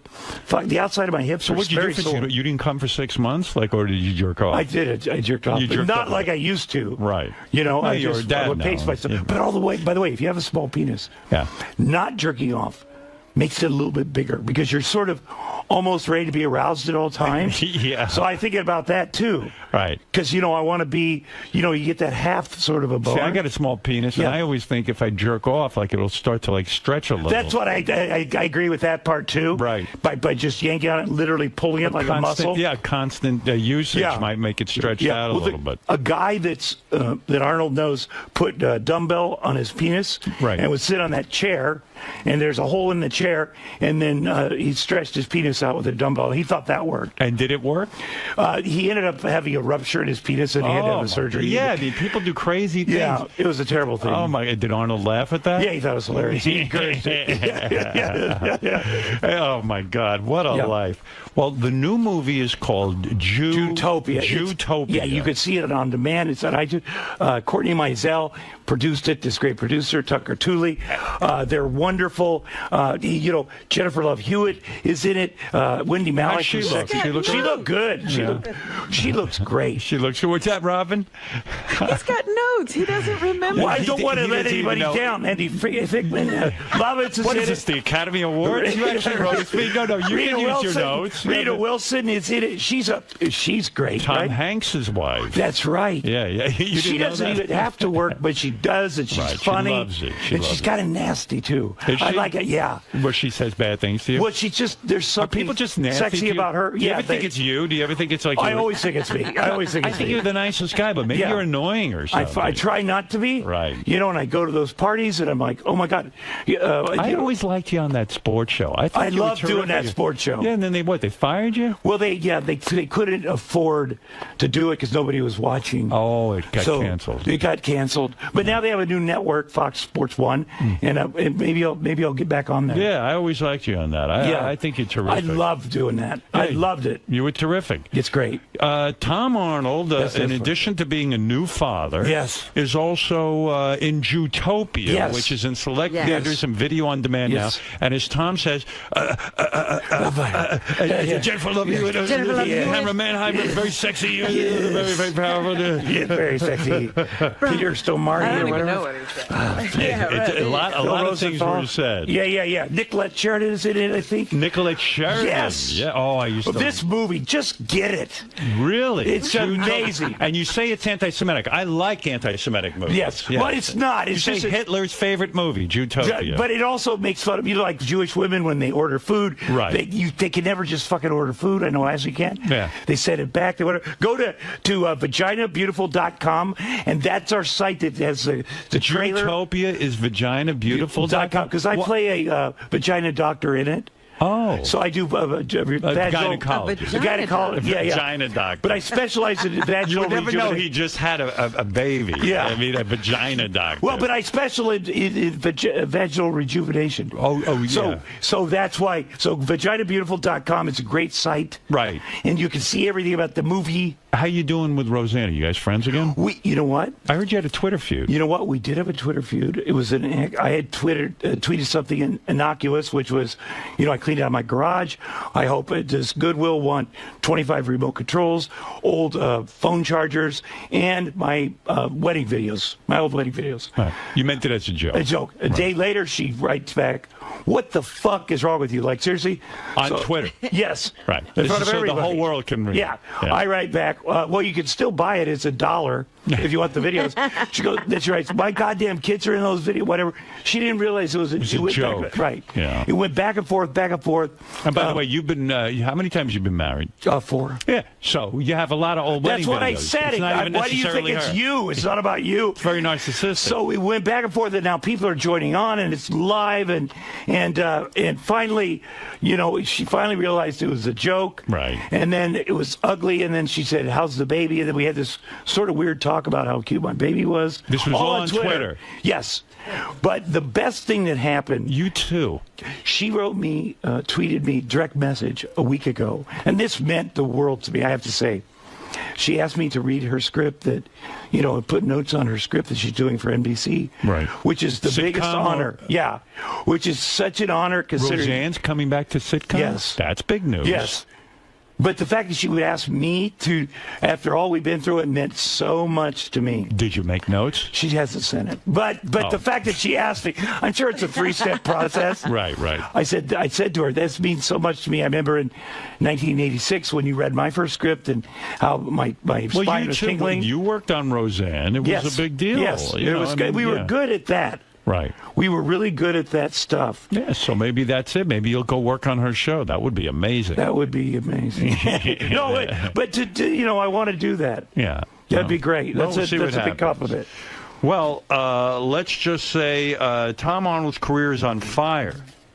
He's performing stand-up comedy. I am, and I'll be at Stanford & Sons in Kansas City in November, like the 14th or 17th, but something there. I saw you on Sons of Anarchy. Yes, Sons of Anarchy. You were very good in that. Did that, a lot of stuff. You will also be over at Arnold Schwarzenegger's I'll be at Arnold Schwarzenegger's house. underwear. But Dak not Shepard. in the Speedos. Not in Speedo. I will not wear the Speedo. Tom also now possesses green energy. I do from Mike Myers. From Mike Myers, he received green energy. Supermensch is a great documentary. Do you think you could have another baby on this green energy? That's what we're doing. We're working on that now because we feel Ashley's body is right where it needs to be. And you are right where it needs to be. That's true. That's true. That's true. Once you have one, sometimes all of a sudden everything just loosens up. Yeah. Right. He's over at Arnold's house. Yes, I heard you guys, your favorite thing to do with each other is to tell racist jokes. No, it's sometimes people are accidentally sort of racist. Right. We were doing a thing for Muscle Farm down at Muscle Beach last week, right. And we're making a speech about this is fantastic. It's the first time we've done these projects. And I said, tell me what it's like 40 years ago in front of the press. I said, you came here, you and Franco Colombo, this very spot. You started it all right here on this spot. He goes, we came to Muscle Beach. We did like 5 hours at Gould's and then 5 hours at World Gym. But we came here to get some sun for an hour, to get the sun, to get the tan. And, and there's a giant black bodybuilder next to him. And he goes, of course, you people don't have to worry about that. And it was live, but I was like, that is so funny. Just the way he said, you people. Yeah, right. And then it's funny. It's funny. And then the guy laughed. And then I thought he gave me that look, that twinkle, like we're gonna keep this going, right? Like we would in private. And I was like, oh my God, what is this in public? But he's got that twinkle in his eye because he's so funny, right? And just sometimes because even Joe Weider created all these projects. He was Arnold's mentor. He gave Arnold his career. And Arnold speaking, I never had my own products before Muscle Farm because I promised Joe Weider for his whole life I will never have my own products. Well, Joe is dead. Yeah. I remember that. Joe Weider had an empire. He was, he did amazing things. He was a big backer. He backed Arnold. He did back Arnold. He just passed away recently. Well, sad. I could bullshit with you all day. Thank I'll tell you that. It's great fun. Tom Arnold, Zootopia. He claims you should see this. It's so fun, and so many people worked on it, and it's been around for so long. Please check it out. Get on there. It's in select theaters. It's in select theaters and video on demand. Video, VOD, iTunes, all those different things that they have. Amazon, it's just great. How many notes do you have? I have these are all about Zootopia, and there's one that says, do you have an assistant? Apologize to Elton John's husband. Right. Do you have an assistant? Because you should type those notes out. I do. I know. I will next time. Okay. I left them on the plane. I had them sort of organized. Right. And then I was on the plane last night, and I left them. So do you want to take a look at them? Make sure you got that. Well, vaginabeautiful.com. I mean, that says it all. You could get, And for more information, go to zootopiamovie.com. Oh, Okay. that's true. You could do that also. All right. Yes, but it's fit great. And then, baby class. I don't need to talk about that. But anyway, I go to the baby classes with him, and that's so With fun. who? With Jax. Oh, you do? That's why my You mean wife. Dax? No, Jax, my boy. Oh, just me and him. Oh, the two of you? Yeah. When we went Friday, I think that's why my wife and I made love, because I'm sitting there, I'm the only guy, and there's these beautiful wives, and I'm not looking at them. Right. But they've all got their babies. I kind of do what they do, and we're all sitting. MILFs. We're spread eagle on the mat. Right. You have to take your shoes off. And I accidentally looked at one of the beautiful wives. Her thing was up, and she saw me looking, and gave me that "you're a creep" look. Yeah. And she pulled her shirt down over her knees. And so I was telling Ashley about this that night. And I said, they're very attractive, whatever. And I started thinking, wait, my wife's attractive. Right. And that started so that's what I got out of that class. But they put the baby. What? This class. You mean you had to leave your baby class because you were looking at the women? No, I didn't have to, but I accidentally looked at them, and then I went home and was explaining it. Were people upset with you that you were looking at them? Maybe? I hope they don't think I'm a creep, because they're so much younger and more beautiful. I hope they don't. Right. But, poor you. You're so tortured. Yes. Yeah. Well, it's also a class. It's called Out of the Box. And you put your baby in spaghetti. Like they have a giant pool of pasta. And I said to my wife, that looks stupid. I'm not doing that. But, man, he gets in there. Right. And he just goes crazy. All these other babies go crazy. And they're having so much fun. And they're throwing stuff at each other. And it's just such a joy. Too bad you can't stay there because of the MILFs. Well, no, I can say it, but I just want to make it clear. I'm here as a dad. I'm not here as a Tom Arnold or a weird dude looking at you. Right. Okay, fair enough. I try to be appropriate. Tom, I'm very excited about everything going on. Everything is I great, really Howard. am. Jutopia, I'm very excited about Oh, my seeing gosh, that. of course. You're going to love it. And please send me those pictures of Dr. 𝗛𝗂𝗏. Oh, my gosh, she's so beautiful. And she's a great doctor. Number one, she is a wonderful woman and doctor, and Dax has video, too. I love that you guys are taking pictures of the gynecologist. It does sound creepy now that we say it. Yeah, right. And I hope she's not offended, but she's certainly a great woman. You love her. Yes, she's, right. Oh, my gosh. All right, listen. You've said a lot. Yes. You've said a lot. It's been great. And I thank you for that. Thank you for having me. Eric, the actor, just wants to say a quick hello to you. He's a fan of yours. Oh, my gosh. Yes, Eric. Good morning. Good morning. I was wondering, is the big redneck vacation coming back on CMT? That's a good question, Eric. I don't know for sure if it's coming back. That's a show we had on CMT, and we had Riley Martin on it. Right. Remember that weird show? Yes. Oh, I don't know if it is. yeah. I hope so, but we'd love to have you on there. Yeah, as an For real. actor, would you tell Eric that it's okay to play gay characters? I 100%. I mean, I played pedophiles. Come on. That's taking it one step beyond. Explain gay. to Eric that we know you're not a pedophile. Exactly. If you play one. on Right, there. absolutely. And nobody thinks you are. I feel, Eric, I root for you. I want you to do well in this business. But playing a gay character it doesn't. You got to, you have to do it. I know Chuck Zito came to one of my shows recently and said, I would never play a gay character either. He won't. Well, he can't. He's got a That's whole true. image. He's like an action hero. But it would be great if he did. It would be great if Arnold did. Right. It'd be great if Arnold played a Nazi. Right. How great would that be? It would be fantastic. Because we know he's not a Nazi. Right. But yet people have said that because where he's from. He's sensitive. And he could win an Oscar. Right. A gay Nazi. Eric. Do you hear what Tom is saying? You need to do it. You need to do things that are not you. Do the hard things. You're not gay. Eric, what do you say to that? Are you inspired? I will take it into consideration. Wow. That's very nice, because I'd love to work with I'd Eric. love to see him as a gay. Well, we have a part for Eric I if he know. would play gay. Yeah. Gay. Yeah, I know. Well, maybe he'll do it now. But I thought you made the Jeff the Drunk the gay part. You worked it all No, out. it turned out that Oh my Jeff doesn't God. want to switch. No. Okay. Yeah. And I have to say a compliment to you, Paul McCartney. So wonderful, that interview. And you're such a fan, and I love that. I love that it. you could be a fan of somebody. Yes. Oh, please. I'm a fan of a lot of people. I know, but yeah, I know that. Yeah, no, And we're How can you not love Paul McCartney, right? No, I mean, he's Unfucking believable. But then after he left, Robin started talking about a guy that put his dick in a toaster. Yes. And the way you segued into that, it sort of rebooted. Right. You went from, man, I love Paul McCartney, and he's so wonderful, he's here, and then... Well, that's the beauty of the show. That is we can tank at one thing, but then maybe come back on another. You know, it's something for everybody. Yeah, there really is. Like for a while, I was sincere, and then all of a sudden, it's about a guy and his dick and the toaster. It's pretty weird. And you were sincere talking about that too. You're wondering why did they do that? Why can't you be into both things? Right, exactly. Right, exactly. Equally. Exactly. All right, look. You've said a lot. Yes. Probably too much. Probably. I'm sure you've said something that somebody's upset about. Yes. But I love it. Thank you. And Tom Arnold, I'm a huge fan. Thank you. I'm a huge fan. And I wish you the best. Thank you. And you got a lot of good projects coming up. I do. And 𝗦𝘁𝗍𝗿𝗍, I think, is going to be a smash. It's going to be a smash. Smash. You know, and next time, try and know something about the film that you're in. Yeah, well, no, it's good. I did watch it. And I love the other people in it. Right. Oh, I know. It's hard to watch it myself. Right. Okay. Yeah. All right. We'll be back. Thanks, Tom. Thank you for coming in. Thank you, everybody. We'll be back right after. And Eric, thank you. Thank you, Eric. Okay. Have a good day. Okay. Oh, my gosh. Is he okay? He's okay. I'm going to work with him. I'll take it. You know what? He needs a 12-step meeting, just for whatever. Right. You know, I mean, he does. Not that he has a problem. No, but you know, He's just got issues. He's got issues. Yeah, get him in there with the guys, men's stag. It's great. You know, tuck him up. Still haven't been drinking, huh? No. You don't think about it?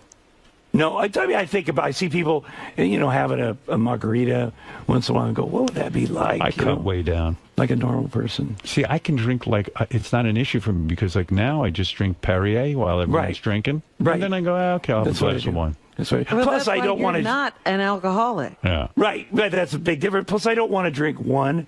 If I do something, I want to get fucked up. Right. No matter what it is, whether it be food or drugs or booze.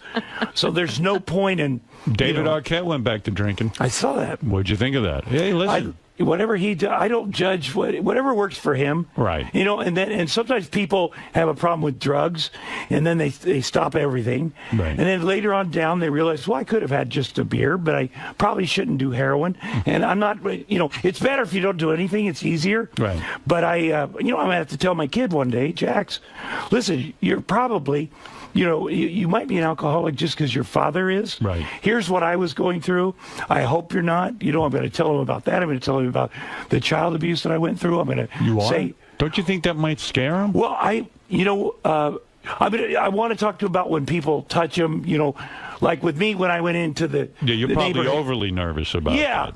Yeah, but I also don't go into a dude's house and hang out and play games with a fucking adult. The guy with all the kids' toys, don't go to his house. If you want to play games, play with your dad. And if it hurts, he hurt you. Right. You know, because kids are like, well, did he hurt me? Did I whatever?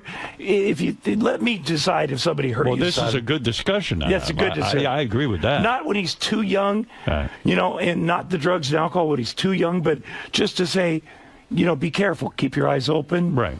Well, I think that's a wise thing. Yeah. You see. Yeah. The thing you're supposed to say is, when you feel uncomfortable, you're uncomfortable. Come to me. Right. What if he says, "Well, anything I'm uncomfortable with Tom"? Well, that's the thing. That's my Go biggest. to your mother. My biggest fear is that he's not going to like me. You know. Listen, Tom, he probably won't. But so what? True. Who cares? That's true. Odds are they don't That's like true. you. I had one moment where last week he was on the bed with me, and the dog was on the bed. This little dog, and I saw him slowly reach over to the dog's face, and the dog snapped him. Right. And it didn't break his blood or anything, but he looked at me before he started crying like, "What the fuck? You're supposed to protect me." Right. And then he started crying, and that broke my fucking heart because I am supposed to protect him. Right. Well, so you know, your father can't protect you from everything. Right. That's what also you can't live up to that expectation. Right. Are you in therapy so that you'll learn to be a better father? Oh yeah. You are, of course. Yeah, I'm doing all that stuff. How many times a week are you doing that? Oh no, just once. I figure 5, 6, 7 times. Yeah.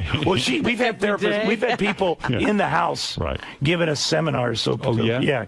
Sounds like around the clock o'clock meetings going on. Yeah, a lot of lessons. A lot of lessons. The Sleepy Time people have been over, and then the lady from the Spaghetti What is Bowl. Sleepy Time? Is that? That's I think that's the name of it. They're very famous baby sleeping people, and they teach you how to put your kid to bed. Yeah, because a lot of people don't know how to do it. It's horrible. I know. Letting the kid cry. That's tough. It is the worst thing in the world, but you do it. You do it for 5 minutes and then 10 minutes. And then the kid learns how to go to sleep. Hopefully, yeah. Yeah. A lot of people don't have the inner strength for that. Right. It's brutal.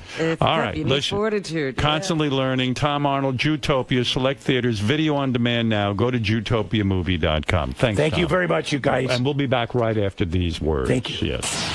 So, Tom, I like how you brought notes with you today.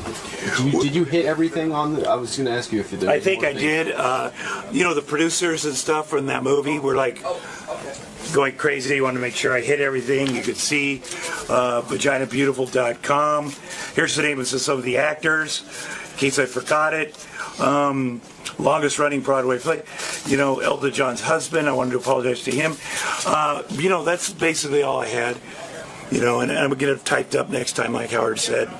Get them organized. Now, you mentioned before the interview that sometimes you have to do some apologizing and backpedaling. Yes. Can you use the flip side of those notes to write down who you need to apologize to?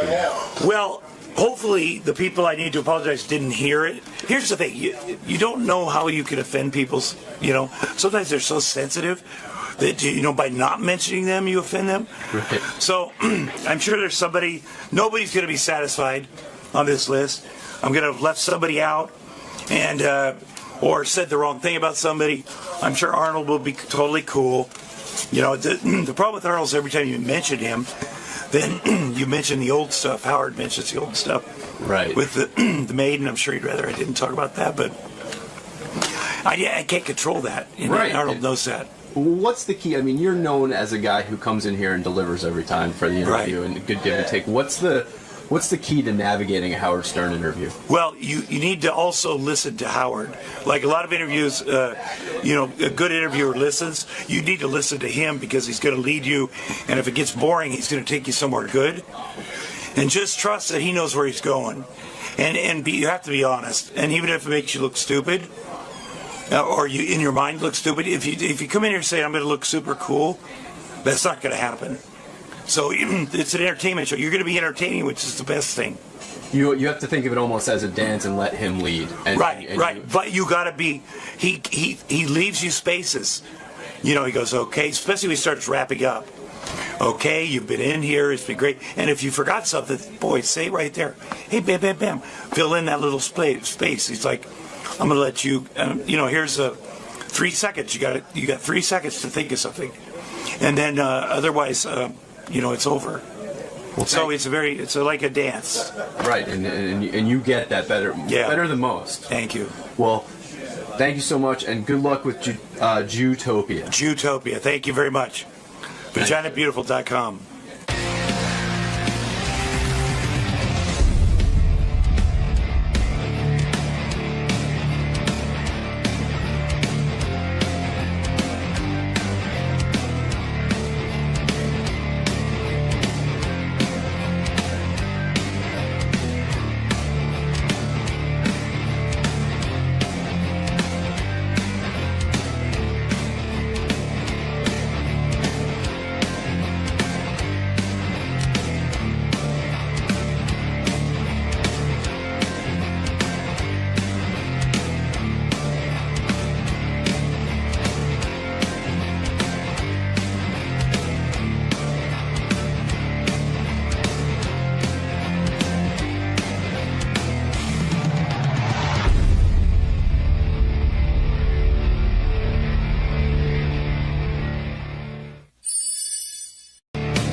guys. Hey, how are you? Hey, good to see you. How are you? Welcome. Thanks for having us. Oh, we're thrilled. It's like fun. There are things getting set up for. I gotta get in the band. Sitting here is a drag. Welcome. Thank you Seeing for you. having me. Oh, I'm thrilled to So have nice you to here. meet So you. excited to have you guys. Sam, what do you say? This is great.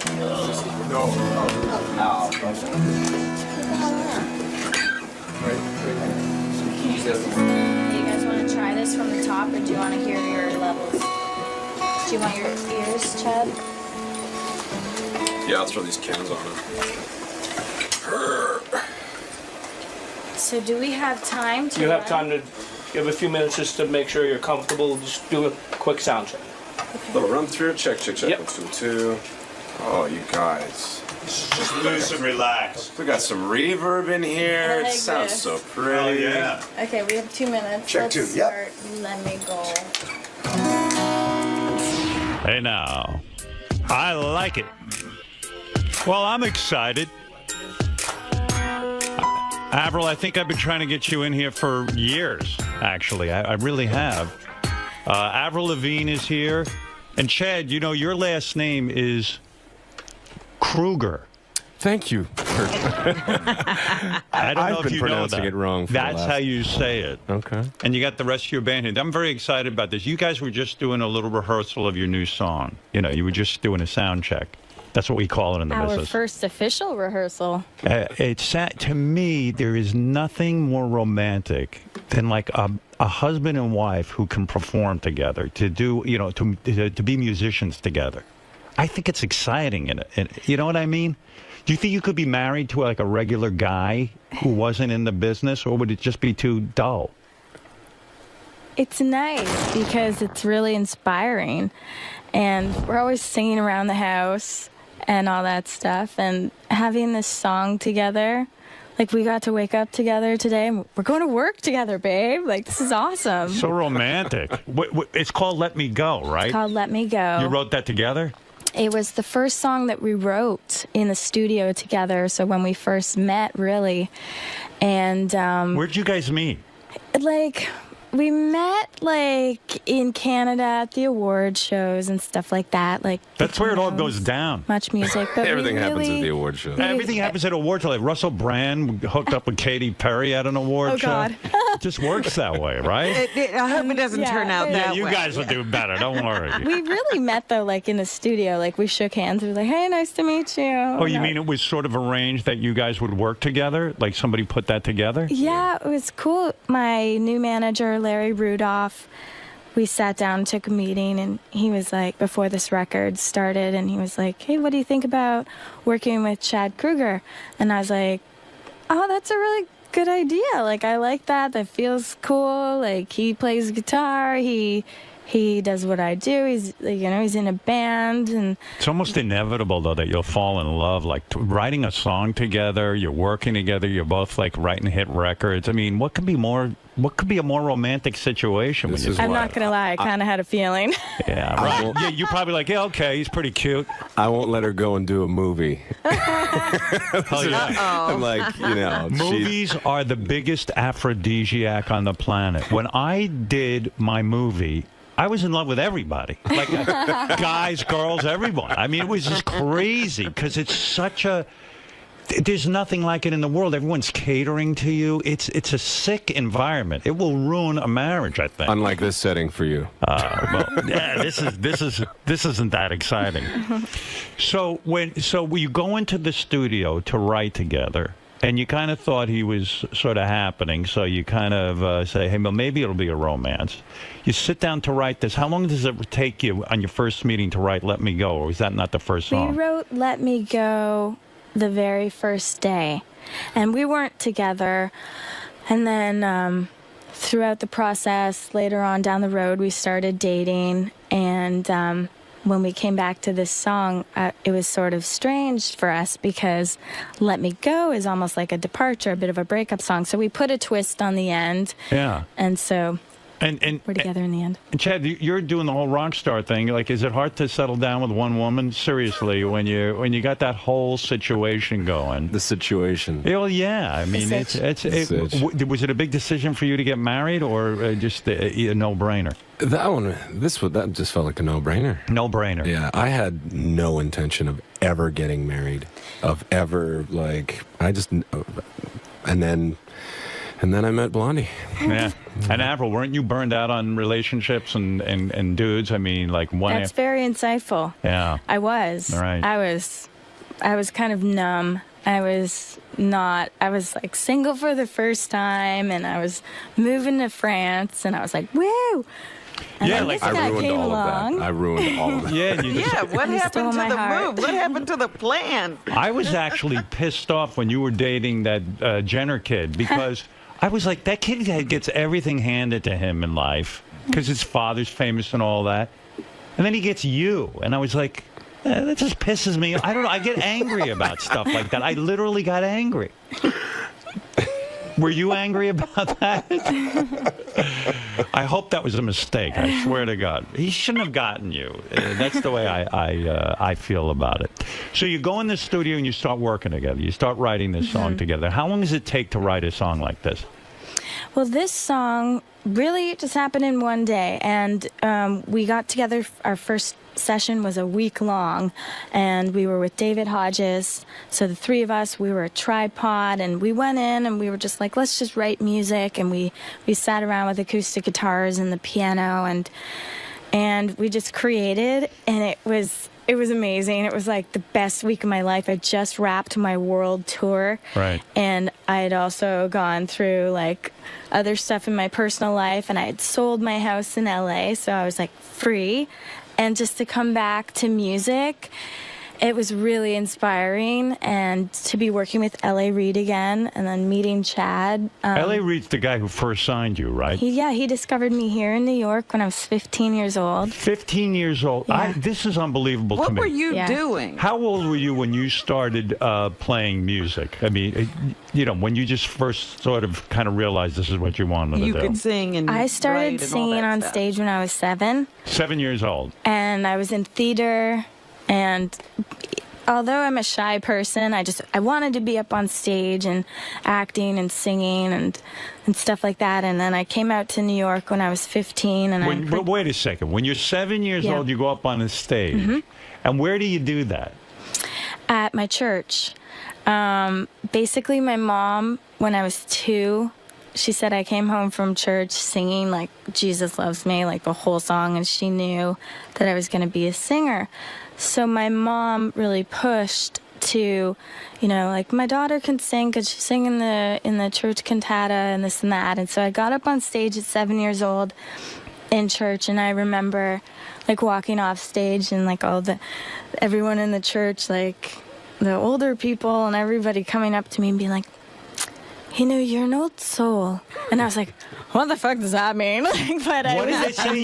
You're an old soul. Yeah, as soon as anyone can do anything good, they're an old soul. I've noticed that with kids. I didn't know what it meant, but right. I just had this feeling inside of me, like I just really want to sing, and I didn't really know what was possible. Because it's a weird thing to be that young and to know what you want to do. When you think about it, maybe the old soul thing is true. It's like, where does that come from? Was your mom pushing you into a career? No. You never felt that anger or anything like that? No, Mom was just like going to the people in the church being like, she really wants to sing. Could she have an opportunity this year? And they were always like, no, she's too young.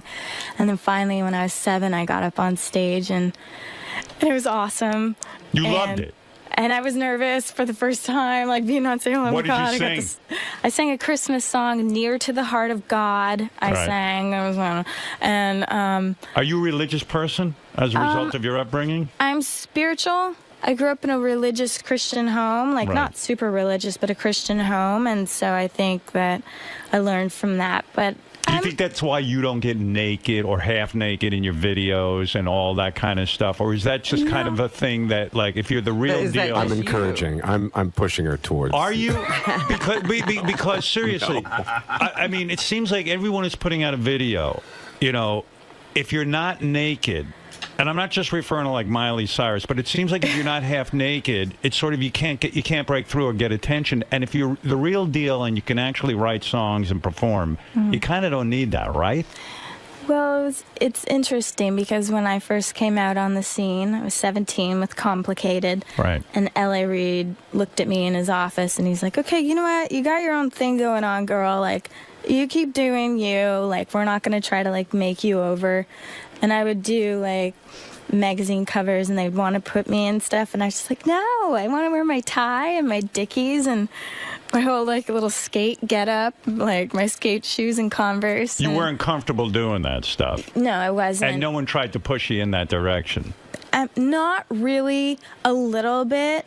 And, like, people still today will try to be like, like, why don't you try this? And it's like, you have to be comfortable. You have to know who you are, and I always encourage that. You were quoted as saying once, you know what, I have a really good body, but I don't need to show it off all the time, right? And I mean, that's kind of how you felt about it. My husband Are you still talking to her or to me? Right, yeah. No. Well, does she have a good body? She's got a great body. She's got a great body. But L.A. Reid, so how do you end up in L.A. Reid's office? Because, I mean, I know all of us want to have record contracts, so we want to just do the same thing. You walk into L.A. Reid's office. How did he know to even audition you? He came to the studio. How did he hear about it? It was my first time in New York City, and my parents came with me. And at 15? I was 15 years old, and I was about to make a demo. Right. And, like, day one of being in the studio, I started writing, and somebody in the studio, like, got word to L.A. Reid, there's this little 15-year-old girl, you should come hear her. So the next day, they're like, so L.A. Reid, the president of Arista Records, is coming over to the studio to hear you sing. And I was like, huh?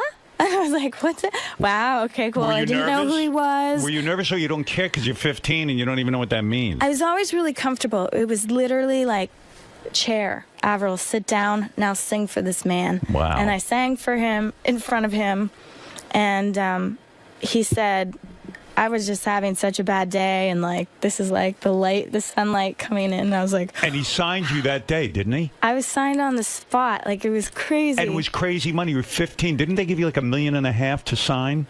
Yeah, I got a pretty big record deal. Holy mackerel. And it was really special because then I got into